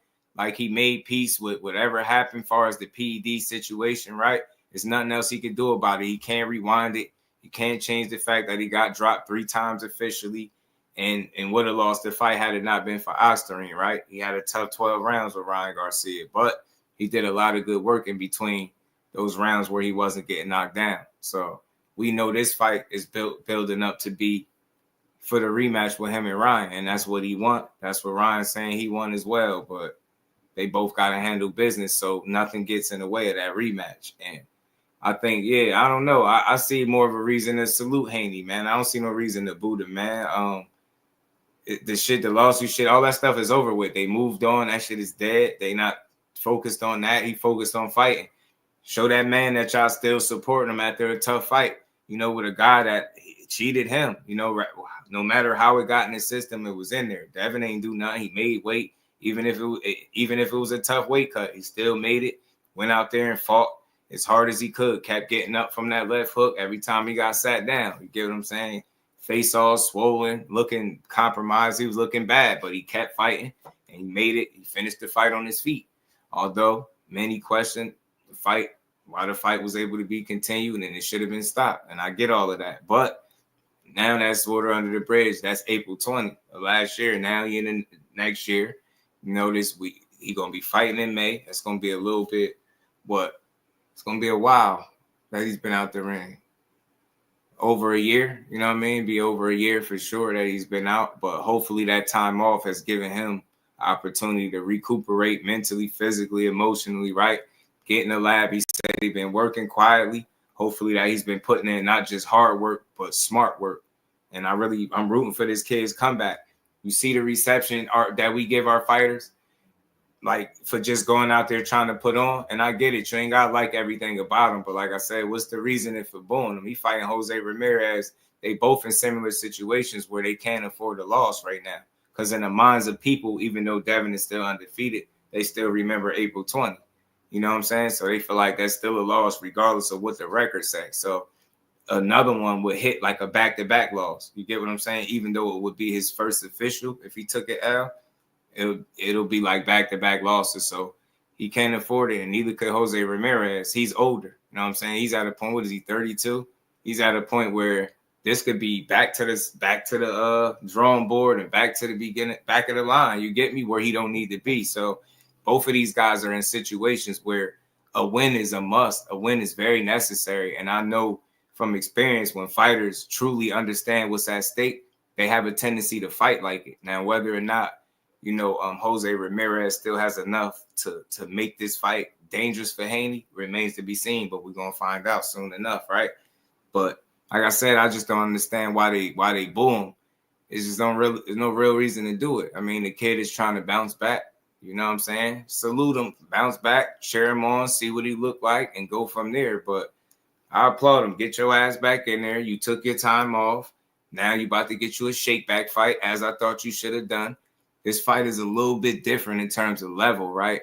That I thought he was going to take coming back. But I think that speaks volumes. Like, you might not think too highly of Jose Ramirez, but he still is a guy with just about 2 losses, I think, and to quality fighters. You know what I'm saying? No trash or nothing like that. The dude's former unified champion, if I'm not mistaken. So he got his own accolades, and he's established himself in the sport. But the interesting thing, they're both moving up. Shout out to Axe Val. What's good with it? GM, they ain't like that song yet. They ain't like it. Dev always get booed. You know what I'm saying? So they booing him, but I just want to see him bounce back. And I hope he's able to win some people over with this performance come May 2. Jose Ramirez got an experience of his own. He's been in there with some quality guys. Like I said, he's picked up some really good wins along the way. In more recent memory, it's been a little tough for him, but that's boxing. They're in a new weight class. Some did say Ramirez and Josh Taylor both stayed at 142 long, and they both would be moving up. So, this would be his first fight at 47. Haney said he was killing himself a bit in that second weigh-in with Ryan. So he's moving up to 47. They're going to be welterweights this time around. So both of these guys are going to have an opportunity to see if they look better at a heavier weight class at the next one up. Is Jose Ramirez going to be able to have a vintage performance, being that he got to cut less weight and focus more on game plan and not have a fat camp, or, not so much a fat camp, but camp just where you worried about cutting weight, right? And, I suspect them moving up a full 7 pounds would do both of them some good. It should, right? I think if either guy has issues making weight, they might get cooked. So it shouldn't be the case. You know what I'm saying? So like I said, I wouldn't boo Haney, man. I think you should salute him. Crush the Legend was good with it. Shout out to Jose. Can't wait for that to dominate Jose. Opulent LDTV. What it do, homie? Yeah, I hope he dominate him too. I really do. Haney gonna be good in New York Times Square. Yeah, Don Roy was good. I'm not supporting this fight. Turkey putting a bigger NPD cheat like Ryan as a main event. Claim to be a man of character. This is the thing though, Don. Shout out to you. At the end of the day, he served whatever his suspension was, right? That suspension and the length of it had nothing to do with Turkey. Now I get it as far as the PED situation, right? But you gotta allow somebody to move forward, right? And at the end of the day, once he served out the suspension, it is what it is, right? That's the punishment they gave him. He still generates money, right? He still has a fan base. So people that's in the sport of boxing that understand that are looking to put on cards are going to put him in position, being that they feel like he can do something, right? So I don't think it's a testament of his character, right? I think you've seen it in the past. Most guys, they pop dirty 8.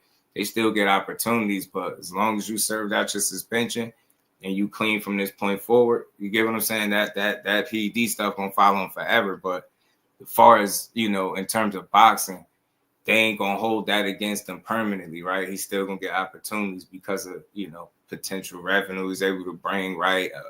Still a fighter at the end of the day. So it's just, that's a black eye on his career that's going to follow him. So I don't think Turkey is showing like a lack of integrity per se. Just think he's just being a boxing guy. Boxing has always been that kind of sport. Like if it was anything else, he probably would be facing a lot tougher criticism and punishment, but it's boxing. So it's like, serve your suspension and get back to it. You still a money maker. So they're going to be willing to put you in there. You get me?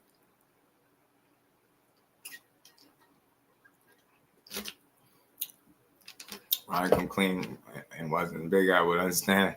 Nah, I know. I get it. I ain't telling you to rock with Ryan. I'm just, maybe I gave you something to think about just differently in terms of why he'll still get an opportunity. You know what I'm saying? He might be a piece of POS at the end of the day, but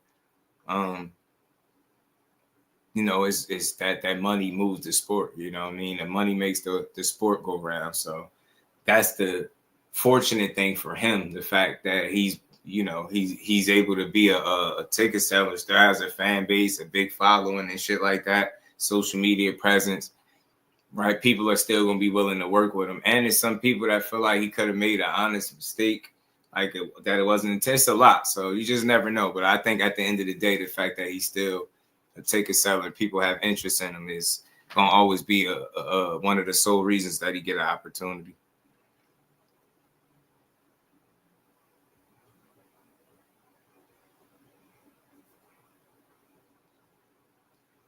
So we'll, you know. So at the end of the day, and then, you know, not just him, there's other guys on the card, right? You know, you got Rolly for what it's worth, right? Got Jose Ramirez, you got a Devin Haney that was cheated, right? You got some other people that you can support on the card outside of just Ryan, right? I don't know how you feel about Teo. Most people don't care for him, but then you got Arnold Barboza as well. So you got some other people that you can root for and support it just because of that, right? But it's all up to y'all what y'all decide to support, man. I love me some good boxing, and I hate the fact that the PED situation even happened, but it just is what it is. It's like you can't harp on it forever. You just got to move on and watch that dude closely and make sure that he don't never come up dirty again. From background checks on his team, Z1000, what it do? Could never get away with being a PED cheating. And what to a main event? I mean, it's tricky, bro. Don't get me like I'm not gonna justify it. I understand the frustration, but I think a lot of that again is largely due to like it happened. This was the punishment. You serve out the punishment. It's still a following. Like, you get what I'm saying? And it's Rolly at the end of the day, y'all. It's Rolly. It ain't like he made some crazy big ass fight for Ryan. It's Rolly Romero. No disrespect to Rolly, but you get what I'm trying to say? Just think about that. Shout out to my dog Cal. Cool it, man. You know, just been talking about this slap and building up on that. And then, you know, some of these other fights that's on here. We about to get into Devin. You know, we talked about him getting booed. We about to get into this back and forth that he had with Ryan, and I think he said something to Teo as well. There's some pretty entertaining little moments here, man. Funny stuff from these dudes. Funny stuff from these guys, man.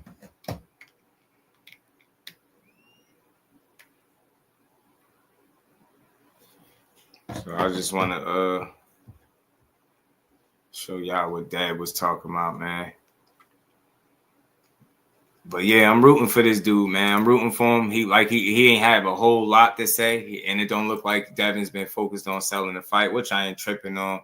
If that fight gonna do what it's gonna do, maybe the slap helped it out altogether. People should want to see it for sure after seeing the way he slapped the hell out that man. So it's definitely worth watching now. Tune in for the slap, but like I said, even if you don't like Ryan, got tunnel vision. Are you happy to have this fight against Jose Ramirez, or did you prefer to fight Ryan Garcia straight away when you came back? Of course, that's the big fight is Ryan Garcia, but I cannot look past Jose Ramirez. I know that he's a tough competitor. I know that he's coming to win. And to get to the Ryan fight, first we got to beat Jose Ramirez, and that's what I look to do. I'm sure you've heard what some boxing fans are saying. They're thinking after that fight with Ryan Garcia, you may not be the same fighter you were that night. Are you going to be a different version of Devin Haney? Yeah, a better version, inshallah. You know, I've been in the gym working quietly behind the scenes ever since the Ryan fight, just getting better, perfecting my craft, and you guys going to see an even better, new and improved version of Devin Haney. Do you think Ryan Garcia? See, and that's some ABZ. What's good with it? And notice his explanation there. And I'm not knocking it. I think you're supposed to feel like that to a degree, right? But notice, man, all fighters don't sell you that, but most do. That there's going to be this new and improved and better version of themselves. And like I said, I guess you got to be confident in that regard. But I think at the end of the day, you're going to tell them you're still the same guy with room to improve. And I ain't tripping on it, but I think sometimes, like low-key, they put pressure on themselves when they start saying how they're going to be this new and improved guy, much better version of themselves. Then people start expecting that, right?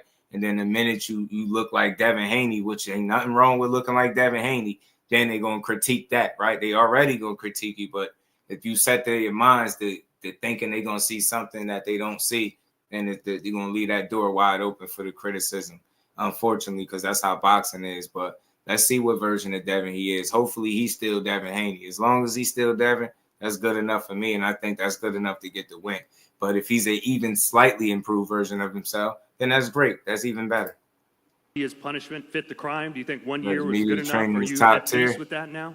That's Hey, not he me answered that determining question right now. perfectly. You know, my main focus Secret is Dance, man, what's good with it, bro? lining it back up with Appreciate Ryan you. Garcia. You know, whatever his punishment, that's what it was. And you know, I look to punish him in the ring. All right, your opponent, Jose Ramirez, is with us, everybody. Jose, always a class They act, looking to a punish great person. He's done so much in Central California. We all appreciate that and respect that. But you're a fighter at heart. You know how important this fight is for you. What has to happen for you to have your arm raised when you fight Devin Haney? That is the way. First and foremost, I just want to thank God, you know, for this opportunity. Like always, you know. And by the way, I'm also a 2012 Olympian. You know, if I'm not mistaken, I'm the only Olympian in this, over here on this stage. And No, you're even not. if I I'm roll 2016 Olympian. That's right. And That's right. No one gives a fuck. Anyways. Mm-hmm. You know, I'm thankful, you know, and I'm looking forward to May 2nd. I'm gonna go out there and do what I have to do. I know how much this fight means to me and to the team and to my family. So, you know, I know, you know, making my way to 147, I'm gonna be a lot stronger, you know, a lot faster, a lot healthier, you know, feeling very rejuvenated. So I'm looking forward to making the statement May 2nd. And you see what he's saying, like, you notice because they both going up, making they debuts at pretty much welterweight. So he's saying he's gonna be stronger, faster, rejuvenated, all that stuff. Even that, because he's an older guy, older than Devin. He's about 32. Like I said, Devin is what, 26. So you're saying, you know, stronger, faster, better, and all this stuff. Now we're gonna have to wait and see. But the possibilities are there. He's not the oldest guy in the book, right? He's taking pretty good care of himself throughout his career. And some question that he may have stayed down at 140 too long. So there is a really good chance that he can go up, look better, feel better. You know what I mean?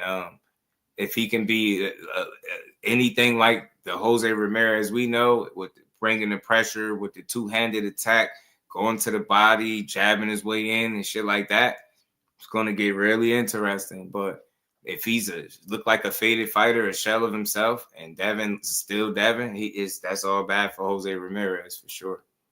Devin Haney going to be a more difficult fight for you than Arnold Barboza was? Well, you know, we'll see. You know, it's different. It's just, and keep in mind, he got outboxed Barboza. You know? Go back to his those, last fight. to old times. You know, a fighter used to lose to one fighter and then beat the other fighter. You know, you can't say that in boxing. It's a different division. You know, it's going to be a different Jose Ramirez. A lot of people are going to wonder about the state of Devin Haney's chin after his fight with Ryan Garcia. Are you going to be able to test that chin? Bro, of course I'm going to test the chin. That's my job, you know. Even if it was 31-0 with 31 knockouts, my job is to test his chin. I don't understand what you mean by chin. I got up every single time against somebody that was on PDs. So that showed that I had a chin. That showed I had a chin. Well, it shows you had a heart for sure. Get him. And you see that right there? This is the part, this is the shit that pissed Bill off, and that's the shit we're going to get into next when he went off on Todd Grisham. You know what I mean? He went off on him. But this was why, because, you know, Dev is trying to explain, look, if I have a chin, I wouldn't have got up every single time. Dude is like, nah, that just means you had heart. So he's still kind of, you know, you shouldn't even do that. Just let them talk at that point. So I understand that because it's very touchy. Like, y'all already been super critical of him and shitting on him ever since the 420 concluded. So it's like the fact that you trying to lean into it and give your opinion instead of just letting him defend himself. That's where Bill had the problem at. No, it definitely showed you had heart. Like, let them hash it out. You know what I mean? Listen, it's not no indictment on nobody's chin if you get dropped by a guy that got mostly knockouts, and is a puncher. I don't think that's an indictment on your chin. You get what I'm saying? I really don't. I think Ryan's a legit puncher. And if he cracking anybody cleanly like that with those shots, he typically knocked those guys out. And it was Osterring present, and he still didn't get Dev out of there. I get it. You feel like Harvey Doc might have intervened and saved him. I understand all that. But for the better part of the fight, for the most part, Devin was recovering from them knockdowns. He kept getting up and fighting. Get what I'm saying? Ryan would have knocked most guys out. He wouldn't have knocked them down 3 times. He get you down twice. He usually going to get you out of there, Ryan. Anybody else you see him knock down like that, get them dudes up out of there. You get what I'm saying? So he was fortunate. You know what I mean? I just don't think he chinny because you getting dropped by a real puncher, I don't think is an indictment on the chin. If it was a non-puncher, you get what I'm saying? Maybe you got a case with the Jose Ramirez thing, but that was just a punch you didn't see too. Anybody could get punched or buzzed with a shot you don't see. And at the time of, Jose Ramirez had more knockouts than Devin Haney had fights, if I'm not mistaken. So I think your chin is sus when you start getting put down by non-punchers or guys that's not known for punching like that. You get what I'm saying? And every time you get hit with a flush shot, that's what happened. With Ryan, I think if Ryan is landing those type of shots on pretty much anybody, he's dropping. You get what I'm saying? Yeah, I can't question his chin because Ryan is a legit puncher. You know what I'm saying? That's all. If that makes sense to y'all. If it wasn't him being a puncher and it was just some run-of-the-mill guy that ain't known, like, you get what I'm saying? I start having questions, but I got to see somebody that can't punch or something like that, or that's not known for it and really able to clip him and hurt him, and he start just getting hurt by non-punchers and shit like that. Yeah, Jorge Linares. Did I say somebody else? My bad if I said somebody else. Jorge Linares had more fights, more knockouts than Dev had fights when they fought. I mean, it was said Ryan was a C-level fighter. We knew that was garbage, bro. That was a classic miscalculation. I don't understand what you mean by chin. I got up every single time against somebody that was on PDs. So that showed that I had a chin. That showed I had a chin. Well, shows you had a heart for sure. Get him. Get him. I said certainly showed you had a lot of heart. Exactly. So I showed I got a chin. Get him. All right, now let's turn our attention to Rolly Romero, everybody. Question. You saw what Ryan Garcia did a year ago? That's a fair question, Jim. We'll definitely find out. Hey, man, so Ryan got dropped by Luke Campbell. He said he got all heart. Did he ask Rolly how his chin was with his stoppages? Hell no, man. This is biased against black fight. Hey, Damon, you speaking facts.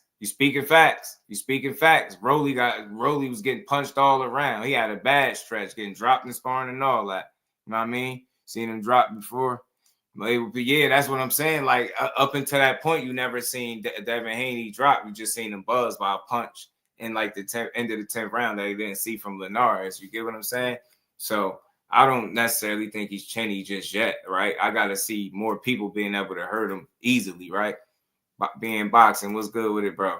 Shout out to Blue Hustle, man. Shout out to my dog, BN Boxing News. So we'll see, right? We'll see. He got tested. Let's see if his chin is compromised. Let's see if his punch resistance is compromised since fighting, Ryan Garcia. That's a fair question. You know what I mean? But if he's chinny for me, like, I gave y'all my reasons why. If you think he's chinny, no argument, no harm, no foul. I get it.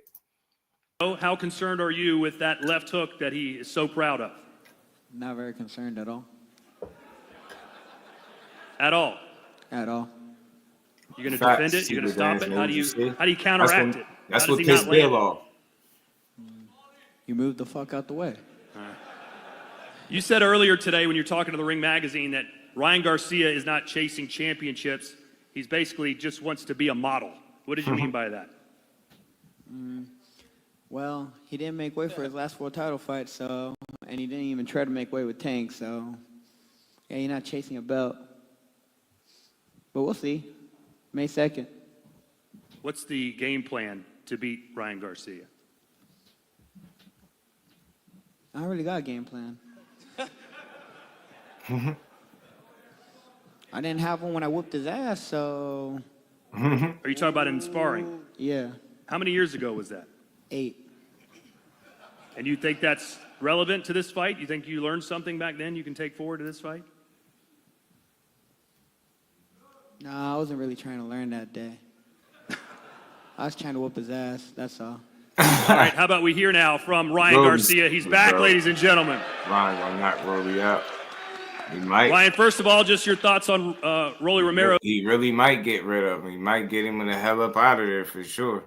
Was an opponent for you? I just want to thank God, thank my Lord and Savior Jesus Christ before anything. As far as Rolly as my next opponent, he wasn't my first choice for sure. He was or was not? No, he wasn't.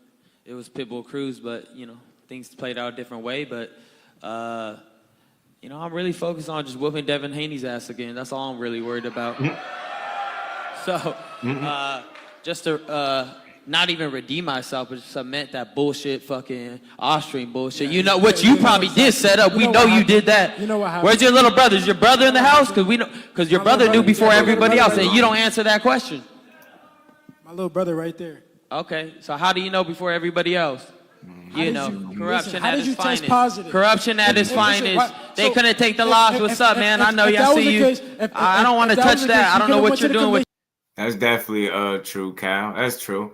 Like, I think he was definitely doing his job, but I could see where it pissed Bill off, because you could easily, you know, grill Rolly about him getting stopped and you know, stopped by Pitbull Cruz and all types of shit. Then he get dropped by what's the name? Barboza, and then he got dropped real bad in sparring, so you could question his chin easily, but they don't want to do it. Shout out to my dog, Rude Exposure. Bill was not mad to not be on stage with that. Was most mad, yeah, that too, and what Todd Grisham was saying. Your hands, buddy. But at the end of the day, I'm not going to look past Rolly. You took your punishment because you knew you was guilty. Hey, the Austrian don't help you block a left hook, bro. You got hit like 1,000 times. Okay, so you got dribbled off the canvas. Okay, nothing was taken. You know damn well. You know damn well. Do not do drugs, kids. PDs. Do not do drugs. Do not do.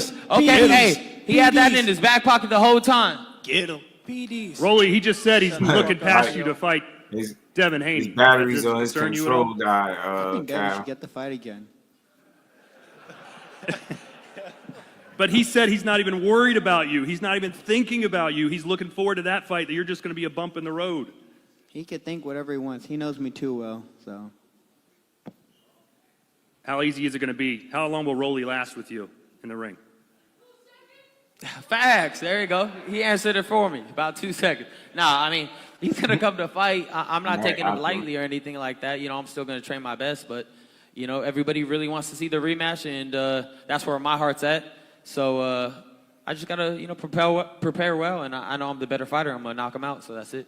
How close to Devin Haney is Rolly Romero, skill-wise? You fucked up, man. That was a question. I didn't get the answer. I don't know. I can answer that. It is a question, but it's a funny question, though. Like, you comparing this Rolly skill set, knowing most people don't think Rolly is that skillful. But I can understand why you can ask him, because he about to fight him, obviously. But you know them, they don't compare, yo. They really don't. They really don't. The way they fight and none of that. And he can't tell until he get in there, Todd. So he was trying to be a little slick here and there. All right, hey, what's good with Ryan, it? I don't think he was like a wild last year. Like malicious. Heard a lot of things said about you, some true, some not so true. What's one of the misconceptions about you that you'd like to straighten today and tell people about you? I'm just not a clone. I'm not a clone. Everybody thinks I'm a clone, so yeah, I gotta tell everybody I'm not a clone. Nah, but I don't know. Just have a chance against Ryan. Yeah, you do. I don't really know. I got a question. Are you training with Eddie or no? Eddie Reynoso? No, I couldn't take you talking the whole camp, so I just had to dip on. Yeah, he never went down. But yeah, we work that too. Sword, we work, so so we discipline. You know, that's not what I heard. That's not what I heard. You know what I'm saying? I heard that. You said what? I heard you ain't want to go to Lake Tahoe. You said, no, that's not the case. Circumstances. All right. You didn't want to All go right, to Lake Tahoe. All right, thank you. Whatever that was, I'm really just. I don't know what the Lake Tahoe business was about, but I thought this was interesting, man. Look, Devin is he more look like he, like I said, focused on the fight. They booed him. He dealt with it well. I think he's just trying to get himself back in the boxing ring, shake off any potential ring rust, get him a dub, and move on to Ryan. Some people say he's still not fighting Ryan. They don't see it happen in a rematch, but I mean, it'll be crazy because that's all they're talking about and selling. So if they both were to win on May 2 and they don't run the rematch back, it'll look crazy. It's going to look crazy. So, especially on Devin's part, right? He going to wear the brunt of the criticism because of how it played out, you know, and it did play out in his favor. So if they don't fight each other, then he's going to get scrutinized, criticized, slandered, all that stuff. I could see it now, but like I said, and I've been saying, I'm going to stay consistent. I'm rooting for Devin Haney. He got a raw deal against Ryan. It was what it was. You tried. You know, it didn't work out. It was Austrian involved. It was just a shit show when it's all said and done. But now that's water under the bridge. You can't rewind. You just got to focus on the now. And right now, you got Jose Ramirez, who's clearly your size. You get what I'm saying? In height, he got long arms as well. So it's gonna be an interesting fight, man. This dude he got experience the same way you do. He could really push you and make this fight difficult, especially if he is truly rejuvenated at 147. And you know what I mean? He could, if he have any type of vintage type performance, or you know, he looks better than what's expected. It's gonna be an interesting night for Devin, but I expect Devin to be on top of his game, shake off any ring rust, take a few rounds to get into it, and then start executing the game plan. Box, use your jab, stay sharp, stay on the outside, pick your shots, go to the body when you can, right? And box your way to a victory. Try to be as clean as possible in this fight without taking any unnecessary punishment or damage. And you know what I mean? People gonna have to, whether they complain or not, go fight your fight. You know what I mean? Do what Devin Haney does at the highest level. Go out there and outbox this kid, this man, and you know, Jose Ramirez, and move on to Ryan. Crucial content was good. What he got Rolly with the upset. It's possible. It's possible. It was definitely possible, man. Rolly could pull it off. Listen, anything can happen in boxing. He's unpredictable. And like, you know what to expect, but like I said, you don't know when to expect it, like in the ring. So that makes him a bit unpredictable, right? He is confident. He seems to think that, you know, he did well all them years ago in sparring. But like, yo, you know, he don't need much of a game plan for Ryan. That could be a real mistake. But on the flip end for Ryan, he's training with his dad. So I don't know how I don't even really know how to look at that. I'm not saying his dad ain't capable, but it just seemed like Ryan almost ain't taking this as serious as what he should, because he just feel like he got enough and he gonna beat Rolly. Rolly got a pretty good trainer, and Ishmael Salah's a damn good trainer, matter of fact. So if he's able to have made any improvements with Rolly, man, Rolly don't just run into no left hooks and be reckless and get clipped. This fight gonna be interesting because Ryan don't got the best defense. His chin still be up in the air a bit, and he don't handle pressure all the best. So if Rolly is able to put some pressure on him or clip him with some shots, this should get interesting too. But I lean towards Ryan being able to beat him. He should stop him. I mean, I hate saying should, but I think he can stop Rolly. But he gonna have to work, and he gonna have to get it done. I don't think Rolly is you know, the toughest guy to deal with, but he is strong. He hit hard, and he has a certain level of unpredictability with his game. So we're gonna see. We shall see. It will be interesting for sure. But I don't know where the losers go. If Rolly lose, then it's like he just gonna be like, you know, amongst 140, probably somewhat of a gatekeeper or food for people, right? Just a strong guy, probably always gonna have that chance to upset you, but another loss just won't be good for him. And Ryan definitely don't want to lose again because he got a big fight looming. Devin Haney don't want to lose. He got a big fight looming. Ryan Garcia, Jose Ramirez don't want to lose because he's trying to get a big fight. You get what I'm saying? He's trying to spoil things. So these fights are necessary for different reasons. The same thing Teo and Barboza. Barboza been trying to get Teo in the ring for a couple of years. Now he finally got it. Got an opportunity to fight for a title. It should be fun. I'm gonna enjoy this shit. I ain't gonna lie to you. Shout out to Blade. What's good, homie? Hogan got away the Telegraph Cruise hooks. Definitely gonna get sparked by Ryan. Yeah, man. It's gonna be tough. It's gonna be a tough sell for Ryan. I mean for Rolly. Big Rolo the Dome. Not gonna be easy, but shit, what is at this level, right? He just better prepare the best he can. That's what I do know. You better prepare. He better prepare the best he can.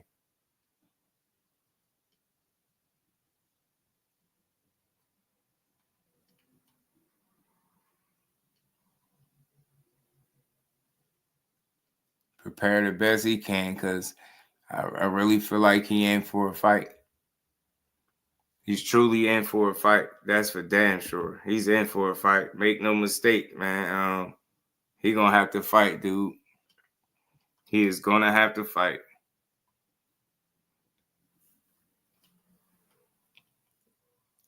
And I hope they're as prepared as what one could be. I'm telling you, bro. I'm telling you. I just don't see no scenarios for everybody to just have easy wins. Teo, I think, will get tested, depending on how Ramirez respond to 147 in his debut there. Can make things really interesting for Devin. It's a lot going on in these fights, bro. There's a lot happening, bro. It really is.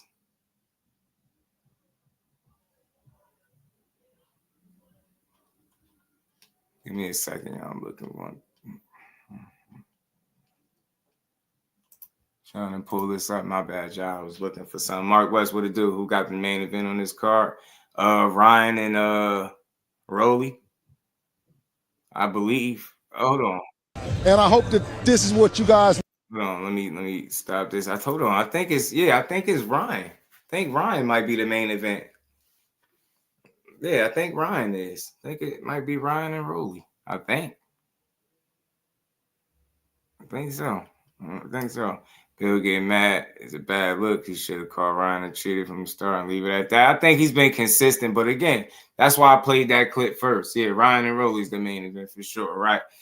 So I played those clips because I wanted to highlight why I think Bill took this approach with him and why he was mad, the shit that he was saying, and you trying to question if he got a chin instead of just letting the fighters answer it. You try to add your 2 cents, and you really should have left it to them. But you could have took that approach to Rolly too, asking him about how his chin is after him getting stopped multiple times. Devin still never got stopped. So it's funny, like if all you got to do is get dropped multiple times by a puncher to be chinny, it's a lot of chinny guys in boxing is all I'm saying. You know what I mean? I think Devin was in shape. I think he got a lot of heart is why he was able to get up and being in shape. But I just don't think him getting dropped by Ryan was an indictment on his chin as much as it is bad defense. You can't allow somebody to hit you with their best punch. Look at all the muscle memory like through the years with Ryan throwing that left hook. That shit is legit. I think even Roy Jones vouched for Ryan's left hook. Like that shit is legit as it comes. It's a real weapon in the sport. And if you can't neutralize it and he hitting you with the brunt end of that shot, hell yeah. Like think about it, y'all. Most guys would have got knocked out. It wouldn't have been no getting up 3 times. Devin Haney Ryan Garcia would have knocked, damn near 10 times out of 10, he gets you out of there if he's able to put you down like that, hit you flush like that with that left. Devin was able to get up. Chin, heart, conditioning, being in shape. Like it was a number of things, I think. So I don't think quite yet that he's chinny until he start getting hit on the butt and buzzed by, just any old puncher, right? Got 9 punchers or you just can't take a good punch no more. So we're going to find out if his chin is compromised come May 2nd. You're full of shit. Me? You're full of shit. And I hope that this is what you guys wanted to do. It's a fucking circus act. Devin is a real fighter, and you showed no respect. Thanks, up there. You showed no respect for what he's done for boxing. He's a 2-division champion, an undisputed champion, and you're a piece of shit. Well, that's not kind of you to say. Well, I'm just telling you the truth. Well, why are the fans booing him then? Well, that's because a part of it. We are in L.A. This is a great boxing market, right? But it's made up predominantly of Hispanic fans that cheer for Ryan Garcia, and that's quite all right. Well, it's okay. It's okay to be the bad guy. But listen, and it's okay to be the bad guy, but it's not good for you to be the piece of shit that you are. Well, explain what you mean by that. Well, what did I do specifically? Well, you didn't describe him for who he was. Michael Buffer introduced him. No, but you on the stage, you painted Ryan Garcia as if he's won something. He's a PED drug cheat. You never said that. That's really. I did. I asked your son specifically if the punishment fit the crime. I asked your son that specifically, and he said he was at peace at it. Yeah. Well, the punishment is one thing, but right. But how you describe what that fighter is and what he is, you didn't do. Okay. Well, I'm sorry you feel that way. I have the most respect for your son. I think he's amazing at it. I don't think that you do. I think that you are political, right? You did just what you wanted to do, and you got it off. And that's what this promotion has been about. But number 9. But we're trying to sell a fight here. You know this, right? Well, you sell it right. All right, here's your chance to sell it. Right. You sell it right. March 2nd, Devin will come in and he's going to be what he's going to be a better version of Devin Haney, just like he said. There you go. He tried to hug Bill. Bill wasn't beat. He tried can I get a hug, Bill? Bill was like, nah, no. He did not want to hug him, bro. Bill wasn't beat. So look, it's not that big a deal, man. I've seen a lot worse in boxing. Bill, he gonna be sensitive about his son. They had him, like I said, with a different color wristband on, not letting the man up there on the stage with his son to share the moment, to talk his shit, to be a part of the festivities. That's nasty work. Yes, it is. I don't know whose idea it was. I don't know who made the call or who was in control of that, but that was wild.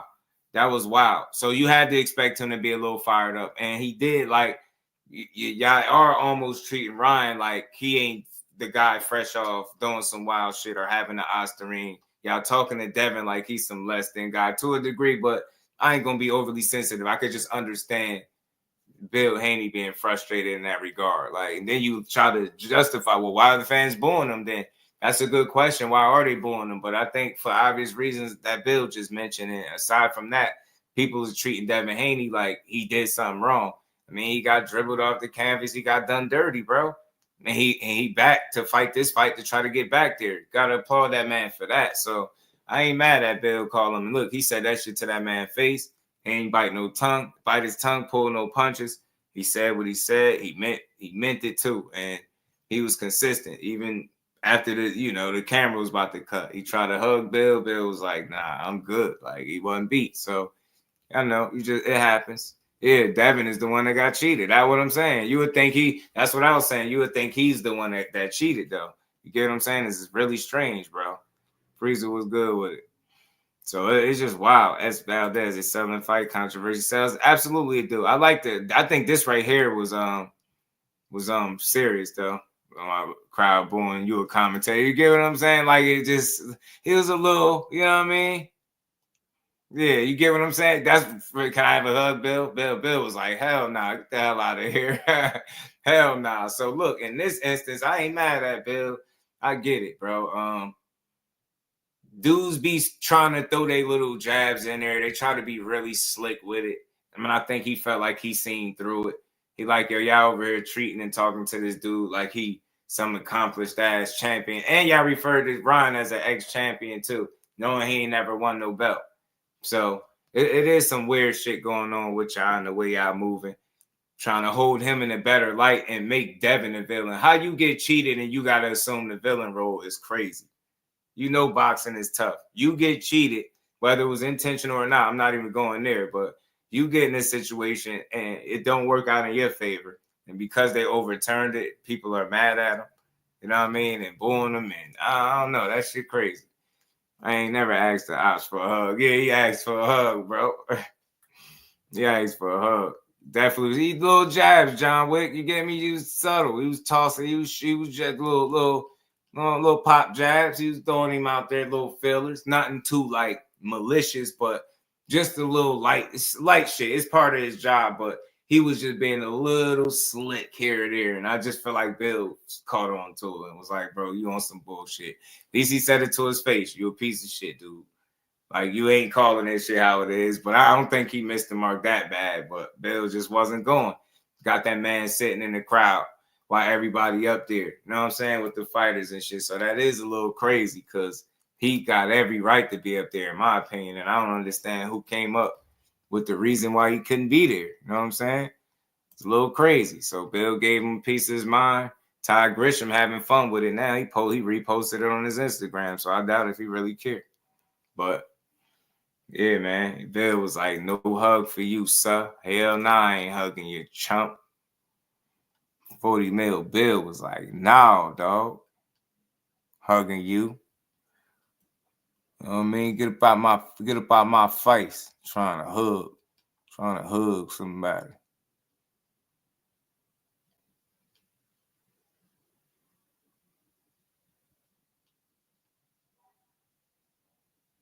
Billy Yan wasn't having it, man. Billy Yan wasn't having it, G. Teal Sr. had the same wristband, did he? They ain't let him up there either. He wasn't up there. I think that's weak too, though, GM. Because, why wasn't they allowed to be up there is a little strange. Another champion.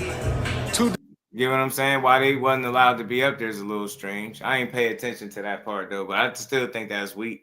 Especially for a guy that, is not the biggest mouthpiece. And he allow his dad to do the talk. I just didn't understand the reasoning for it. I mean, maybe he ain't see a problem with it, but I just thought that was weird. Ace, what it do? And the same thing with oh yeah. That's probably why though. You probably why, bro. You probably right. You probably right. You probably did it for the benefit of their own good. You probably right, yo. Y'all probably right. Now that you think about it. Still kind of wild though. You know what I'm saying? Still kind of wild, but y'all probably right. 100%. Probably right. But let's get to this. Let's have invited Jose Ramirez, Devin Haney. Talk to us about the matchup. Hey, another champion, two-time champion, and Jose Ramirez, unified champion, I should say as well. You know what I mean? A formidable opponent. You know, we're looking forward to the fight. Looking forward to Devin getting back up under the lights, and like you heard him say, is that you'll see a better version of Devin than you saw April the 20th. We know that you're always there with your son, training, burning the midnight oil. Devin Haney said he's been training in seclusion, working on his craft. Shed a little light on that. What are the things that you've noticed from Devin Haney after the fight with Ryan Garcia? Well, we've been working, you know what I mean, and no different. You know, like you said, we've been burning the oil. We've been putting in the work, you know what I mean? But you see, as in the promotion, what they try to do is they always want to try to separate the black father and the fighter. And what you see was a bullshit-ass press conference. The Todd Grissom was one-sided, and he didn't describe Devin the way that he was supposed to describe him, as the youngest undisputed champion, and with the legacy, number 9 on the pound-for-pound list, with not only just, he has a granite chin. Have you seen anyone get up from a Ryan Garcia left hook 3 times off the canvas? And that piece of shit, Todd Grissom, had to ask about his chin, question his chin. He was everything wrong at the press conference. And what they're trying to do is they're trying to not get the voice that's really going to tell the real in Devin's corner. They want to separate it, and they want to try to destroy the brand, and it's not going to work. May 2nd, Devin is going to put belt to ass to Jose Ramirez, and I guarantee you that. I love that, Bill. Talk to him, 40 mil, Bill. Belt to ass, May 2nd. That's talk that talk, Bill. Trying to separate you from your son. Know what I'm saying? Talk that talk. I like when you talk passionate. Still ain't answer the question, but I love everything you saying. They ain't answer that question for shit. That's how I know where your mind is at. That shit got you fired up. He asked Bill, he said, so Bill, you know, what have you seen, you know, from your son? He been talking about putting in work. What have you seen from your son since the Ryan Garcia fight? Bill gave a totally different answer, bro. Nah, no funny. Like, watch, go back to it. Watch this. And what they're trying to do is watch. He gave a totally different answer, bro. This dude is hilarious. Bill is hilarious. You gotta love it, yo. Gotta love it. 40 mil billion is what they call him. 40 mil bill is what they called him. You know what I mean? Bill don't answer that damn question, but he gonna tell you how he feel, though. Tell you that. He gonna tell you how he feel. Y'all make sure y'all smash that like button, man. Sub to the channel, turn your notifications, all that good stuff, man. Let's keep building. Let me get this back right. 40 mil bill is what they called him. Bill ain't going, man. He says, y'all trying to separate me and baby boy from being great. Trying to silence the voice. You dig me? I can level with that. Trying to silence the voice. You know what I mean? 40 mil billion ain't going. Try to silence me, Kings. You dig? Well, we gonna get the message out anyway. You know what I mean? We rooting for Haney's, man. Kick some ass, Bill. Talk that talk that talk, Bill. Belt to ass. Monstro, what it do, man? Not up there either. So, wow, gives Ryan Ray? Who gives Ray hustling? I don't know what that. I don't know what you mean by that. Well, 2-time champion and Jose. Well, we've been working. You know what I mean, and no different. What are the things that you've noticed from Devin Haney in seclusion, working on his craft? Shed a little light on that. What are the things that you've noticed from Devin Haney after the fight with Ryan Garcia? Well, we've been working. You know what I mean, and no different. You know, like you said, we've been burning the oil. We've been putting in the work. You know what I mean? But you see, as in the promotion, what they try to do is they always want to try to separate the black father and the fighter. And what you see was a bullshit-ass press conference. The Todd Grissom was one-sided, and he didn't describe Devin the way that he was supposed to describe him, as the youngest undisputed champion, and with the legacy, number 9 on the pound-for-pound list. With not only just, he has a granite chin. Have you seen anyone get up from a Ryan Garcia left hook 3 times off the canvas? And that piece of shit, Todd Grissom, had to ask about his chin, question his chin. He was everything wrong at the press conference. And what they're trying to do is they're trying to not get the voice that's really going to tell the real in Devin's corner. They want to separate it, and they want to try to destroy the brand, and it's not going to work. May 2nd, Devin is going to put belt to ass to Jose Ramirez, and I guarantee you that. Talk to him. Belt the ass, Bill. Belt the ass, man. He said belt the ass. Yeah, Cal. He said it. He said belt the ass, Cal. You know it. Bill staying away from the conversation about Ryan purposely. Right. Devin talk shit. Then Bill Haney come with the assist. You know it. You know it. Trey Skills. What it do? Should have just questioned his jaw. Bill wasn't just you big bro. Teal dad was shunned as well. Yeah, they got slayed. I think they should have both been allowed up there, but I can understand why they start talking about such a big fight with a guy so accomplished as Jose Ramirez, such a visceral opponent as Jose Ramirez. But then waiting in the wings, we all know that you guys want the rematch. Yeah, they booed the hell out of him. Ryan Garcia said it. Everybody in the building wants to see it. How do you keep him focused and on the road to victory and getting ready for Ryan? You don't become the youngest undisputed champion in boxing without staying focused. He's been focused. It took some while. It took a little bit of time to clean up the division. That he did. Moving up to 140 was just a pit stop. No disrespect, none whatsoever. No disrespect at all. He didn't clean out 135. No disrespect at all. He didn't clean out 135. He did very well there. Undisputed, no lie. Loma win, no lie. But he didn't clean out the division. Got some people in the ring, though. Got Loma ass in there. Beat up Barboza twice and became undisputed. Salute to him. But I don't think he cleaned out the division. Respect. We're on our way to 147. You're going to see a stronger, faster, more determined Devin Haney.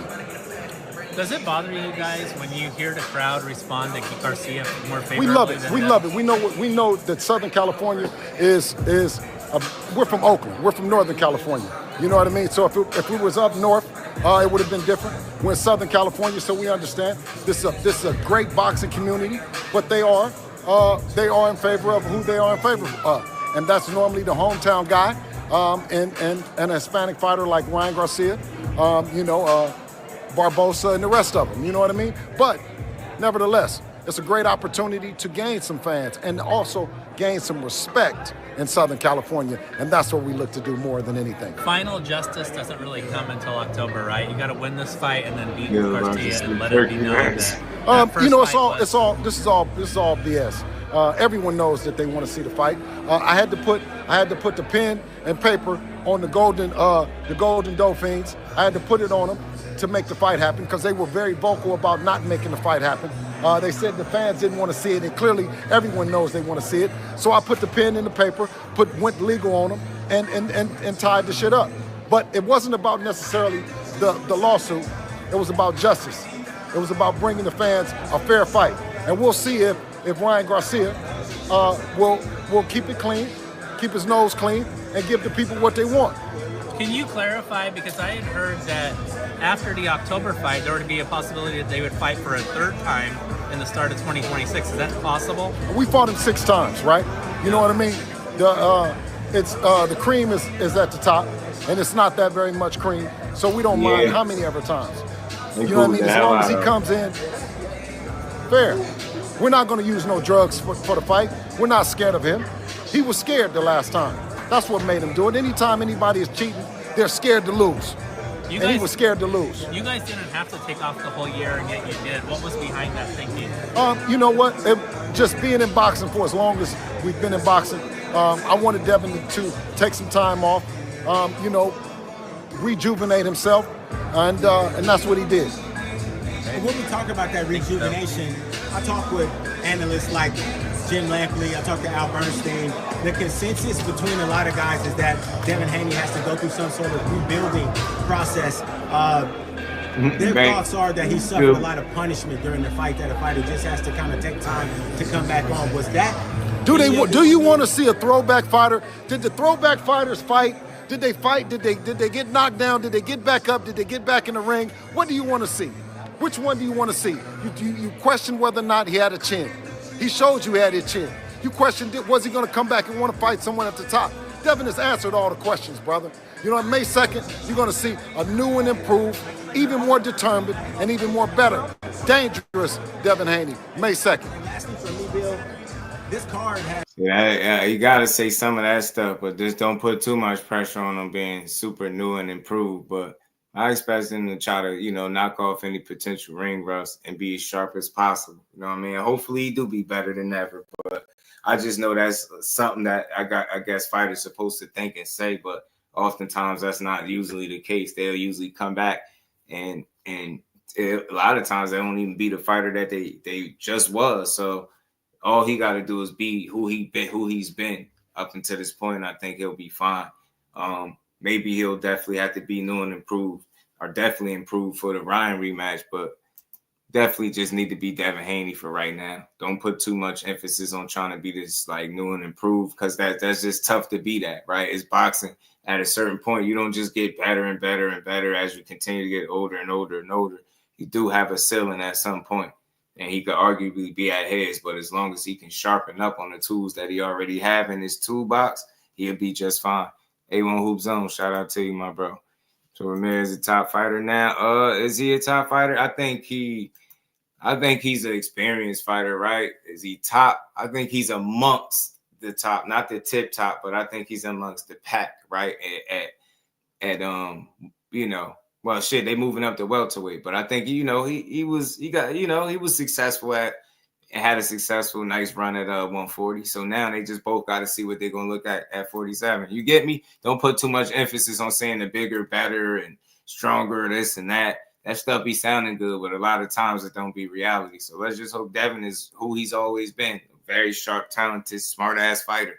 Disciplined in the ring, stick to his game plan, fight his fight, and get his wins. I mean, that's what I want to see anyway.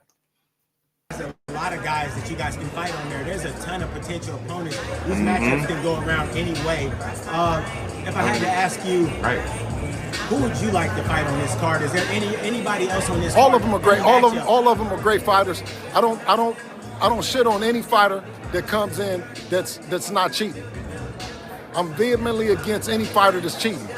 All those guys, I've known about them, and the amateurs, so they all deserve to get in the ring.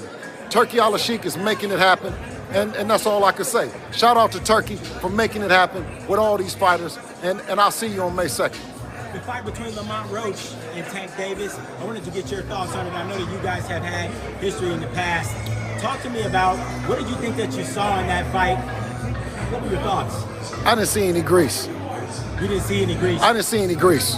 Did you see any grease? I didn't. Why did he take a knee? So you feel like the knee was a missed knockdown?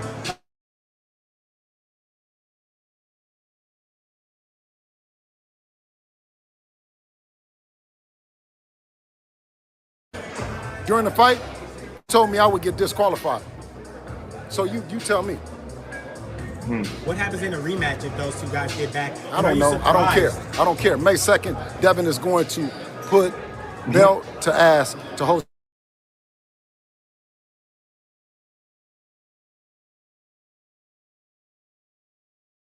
Rock with it. He's fired up. They tried to put the muzzle on Bill. Somebody was going to get an earful of what he had on his mind. It was Ty Grisham. Ty's a big boy. He can handle it, man. He said, no grease gate Clarence, what it do? Y'all smash that like button, man. Sub to the channel. Let's keep rocking for a while, man. So I listen. His energy is what it is. They've been quiet for so long, so you know when he was going to start talking again, he was going to talk his talk, right? I don't really have a problem with it. I ain't annoyed by it. It is what it is. He always going to go to bat for his son, as he should. He say he don't shit on no fighters that are clean. You know, that's debatable, but I get where he going. Look, I think they just want to get back on the winning side of things, put some distance between them and 420, right? Real distance in terms of like a win since then, right? Get back in the win column. shake off the rust, get back to being Devin Haney, and go get that big fight that you know is looming with Ryan Garcia. Look, Ryan's thinking about the rematch. He said that's all he really waiting to do is beat you up again. So he's very confident. He's been talking crazy. He feel like he's just gonna go in there and do a number on you, bro. He feel like he can go in there and do you in. And shit, it might happen. It might happen. He might go in there and do you in, you know, but we gonna see, man. I think this triple header is cool though. It's a good fight. It's a lot of little different things from each of these fights that you could pull and take from. Ryan is being trained by his dad. Make it at what you will. I'm not trying to knock his dad, but that's who he's getting trained by. Keep in mind he's fighting Rolly. Rolly trains with Ishmael Salas. I think that's a damn good trainer that Rolly has. How much he'll be to, you know, put together a game plan that's going to be Ryan remains to be seen. We're going to have to see, though. I mean, they familiar with each other, so it won't be like, you know, that they don't know each other at all, right? So they might be ready for some of this shit. He got to know about the left hook. Let's see if he can actually get out the way, like he said. Let's see if he can, you know, neutralize it at all or find a way not to get punched all over the ring and get stopped. Because I think if he start eating flush left hands, I think he's going to be in trouble. But the crazy part is if he focuses too heavily on Ryan's left hand, he can get hit with that right. Ryan got a good overhand right, too. Right hook as well. Like, he got some power in both hands. It's just that left hook is the money punch. But don't sleep on the right hand. That man just really got a solid ass punch and he got real speed. So I can see the speed being a real problem for Ryan. I mean, for Rolly, I could. And if he's not able to time and counter, you know, jabs and those hooks and those right hands, man, he'll be in trouble. See what it do. Then better not be writing a check that was asking cash. He said he putting belt to ass, man. See what? You know, he said they putting belt to ass. Ryan was fast and Dave. I think so too. Opulent. I think so too. This dude is really fast, man. Bill Haney, the head of Oakland Council. Right, man. $40 billion is what they called them. But triple header is what we getting, and I think it's gonna be a doozy, y'all. It's gonna be a doozy. But I believe it will be fun, man. Let's see what these guys got, man. I mean, they've been selling this shit the whole way. They got to stand on some business. I feel like you're embracing this new mantra that you have, Devin the villain. Can you please talk about that? Because I always was a villain, but then I was like the good guy, villain. But I always wanted to be the villain anyways, because it's easier being the villain, and it pays being the villain, so I'm okay with being the villain.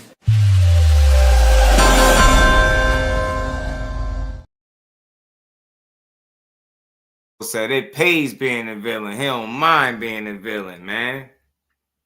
He don't mind, but listen, I understand that, you know, people were probably anticipating a different energy from Devin, being that, you know, he's making a return, but I think, I want to say humbled, right? I just think, you know, after what just happened, he'd rather not even go that route where he's just trying to oversell the fight and, you know, gas people up too much, right? He just like, look, bro, I've been working quietly, putting in the work. I'm ready to get back in there. I'm happy to be back in boxing, showcase my skills. I'm ready to get in the ring. So I don't expect him to talk too crazy at all. Even after winning the fight, he win the fight, I don't expect him to talk too crazy. The only thing I expect him to do is call out Ryan accordingly and say the rematch is on. So, like I said, for me, I'm genuinely rooting for Devin, but he's fighting somebody that's his size, that got experience as well. If he's rejuvenated, if he looked good at 47 in his debut, if he performs well, if he's able to bring that pressure, man, this fight gets truly interesting. But I lean towards Haney outboxing this man. I do. I think he's younger. I think he could definitely bounce back from this Ryan fight. There's only one fight. I've seen a lot worse beatdowns than that, to be perfectly honest. It wasn't like, to me, that he was getting super battered in the rounds, right? He was just getting dropped, and it was tough. It was bad. Those rounds that you know, Ryan won, he won relatively big with those knockdowns like that, right? So, and he was hurting them, but I've seen a lot worse. You know what I'm saying? It's all on Dev. This going to definitely show you where he's at mentally. We see how much heart he had to keep getting up. I thought he was finished. after a couple of them knockdowns, all of them look bad in their own way. You like, damn, this dude, you thought at any one of those he could have went, but nah. You get what I'm saying? Look at the sparring that had got leaked with him and Tank a while back. You get what I'm saying? Look at the onslaught that he weathered there. He's tough as hell. He's always been tough, I think, bro. So it's just now his mental is going to be tested. And where he's at emotionally as well as his physical, right? All of those things are going to be tested on the night. So that's what he's responding to. He has to answer multiple questions and check those boxes for people to be comfortable that he's going out there and he's going to just win. You get what I'm saying?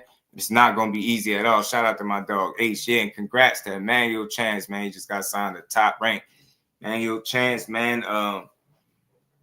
Rajan Chan's brother, man. Shout out to Jersey, man. They doing some nice things, man. As in Arizona. But yo, he got up. Usually when it's like that, when you face down like that behind the hands, it's usually over, bro. I thought it was a wrap the way it was looking. I was like, bro, how is he gonna get up? He got up. He got up. I get it. Harvey Doc looked like he had some situations where it could have been beneficial to Devin. Listen, I get it, but I'm not gonna cry over like small shit like that. I don't think they truly impacted the fight as much, right? It still was what it was. Ryan put in some real work and he was able to hurt Devin pretty well. So, I mean, at the end of the day, man, it's a tough fight. It's always going to be a tough fight. The rematch, I don't anticipate it being any easier, right? But if he prepares better, he can make it, you know, he can put himself in a position where he don't get dropped all over the ring, right? Because imagine how the fight goes if he avoids those knockdowns. That's a question that people don't often talk about, and I get it because they happen. And you like, man, it was hard seeing him not being able to get out of the way of some of those hooks. But man, so he got hit with right hands too. But I think at that point he was like, you know, just like in survival, like, you know, trying to, you know, defend himself and was getting clipped. But if he's able to avoid knockdowns, how do those rounds look? Because we seen him put together multiple rounds where he was able to like box Devin and win, right? He was doing some good boxing, right? Right. Opulently, when he boxed pretty damn well. So all I'm saying is not going to be easy, but let's say if he's able to avoid being knocked down and it goes the distance again, like now he's cooking with grease because a lot of those rounds, you could argue that he'll be able to put the boxing better than Ryan. He'll be able to put it together better than Ryan. So he got a really good chance if he can avoid being knocked down at all in this fight. If he gets dropped or buzzed early, hurt like something like that, it might get really tricky from that point on. But if he can approach this fight the right way, manage those early rounds, particularly not getting caught with nothing cold, at least allow himself to warm up before he start taking any big shots. Be very smart with how you fight him. And I know it's going to be people that's going to shit on it, but no, box him. His feet ain't the best. Utilize that shit.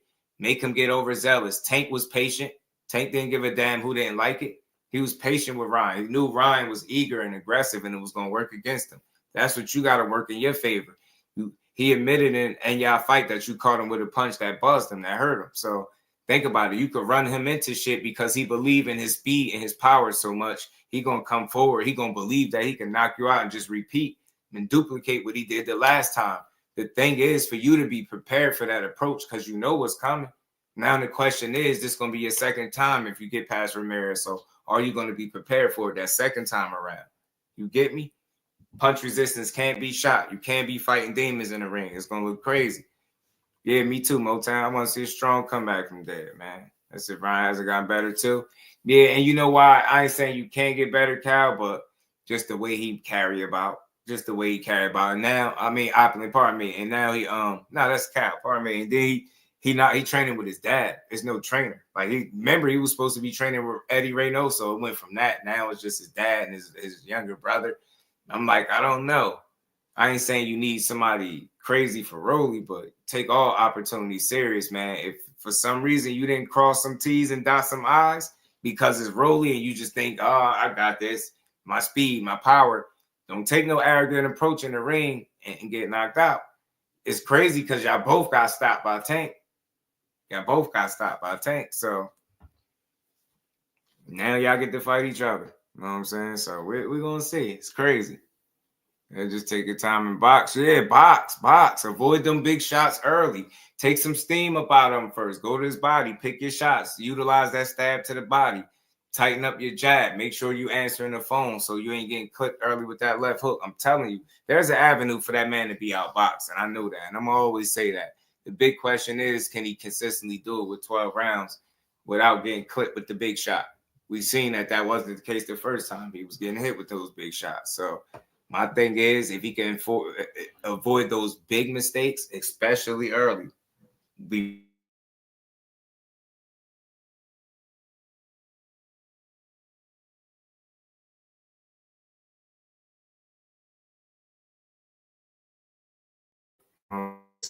we'll see, man. Just not gonna be easy though. So, like Bricks, yeah, Tank said that man could punch. I know he could. I know it. I know he could. That shit ain't no joke. That shit is no joke, kid. No joke whatsoever. No joke whatsoever, bro. So he just gotta be smart, man. He gotta be smart. Gotta be smart. I'm discussing for a minute. Ryan out with Canelo. People, nope, Kyle. Nope. And Tio claims it's because he didn't want to go to Lake Tahoe or something weird like that. And Ryan said that wasn't the case, but you just never know with him. So yeah, he ain't with him no more, bro. He is no longer with him. No longer with him. Y'all make sure y'all touch the like button for your bro one time. But yeah, not with him. So that's why I said that's an interesting dynamic. What does that change in the fight? Does it change anything? Does it make it tougher for Ryan Garcia? If they do get caught and something don't work out for them, right? Are they gonna have the answers, right? Are they gonna have a real game plan? Because Broly already talking about he ain't had no game plan. Like, I ain't got a game. Like, and I know he's just talking, but what's the chances that both of these dudes go in there with limited game plans because they're basing their success on what happened in sparring? I don't know, man. Like, this just sound a little crazy. It sounds like everybody ain't fully, committed all the way. Like, you get what I'm saying? Like, are y'all taking this shit serious? You do seem a lot more calm, but is that because you're taking it serious or because you over that, you fighting for the turkey? So I don't know. I don't know what to really make of it. What you looking at, Haney? What you looking at, Haney? Oh, my God. What the fuck you looking at? What you think this is? You got on makeup. Don't talk to me. Damn right. Hey, what up, baby? Hey, you ever heard of Brett Michaels? Man, you ever heard of Brett Michaels? What up, man? Hey, that man a love master too. We get all the ladies. We get all the ladies. That man a love master too. We get all the. You ever heard of Brett Michaels? I heard treating trainers like flea markets. I'm telling you, pound for pound boxing talk. My dog, what's good with it? Pure stupidity. Pooh the kid, my homie, what's good, bro? I'm training with Justin Fortune. Yeah, is he?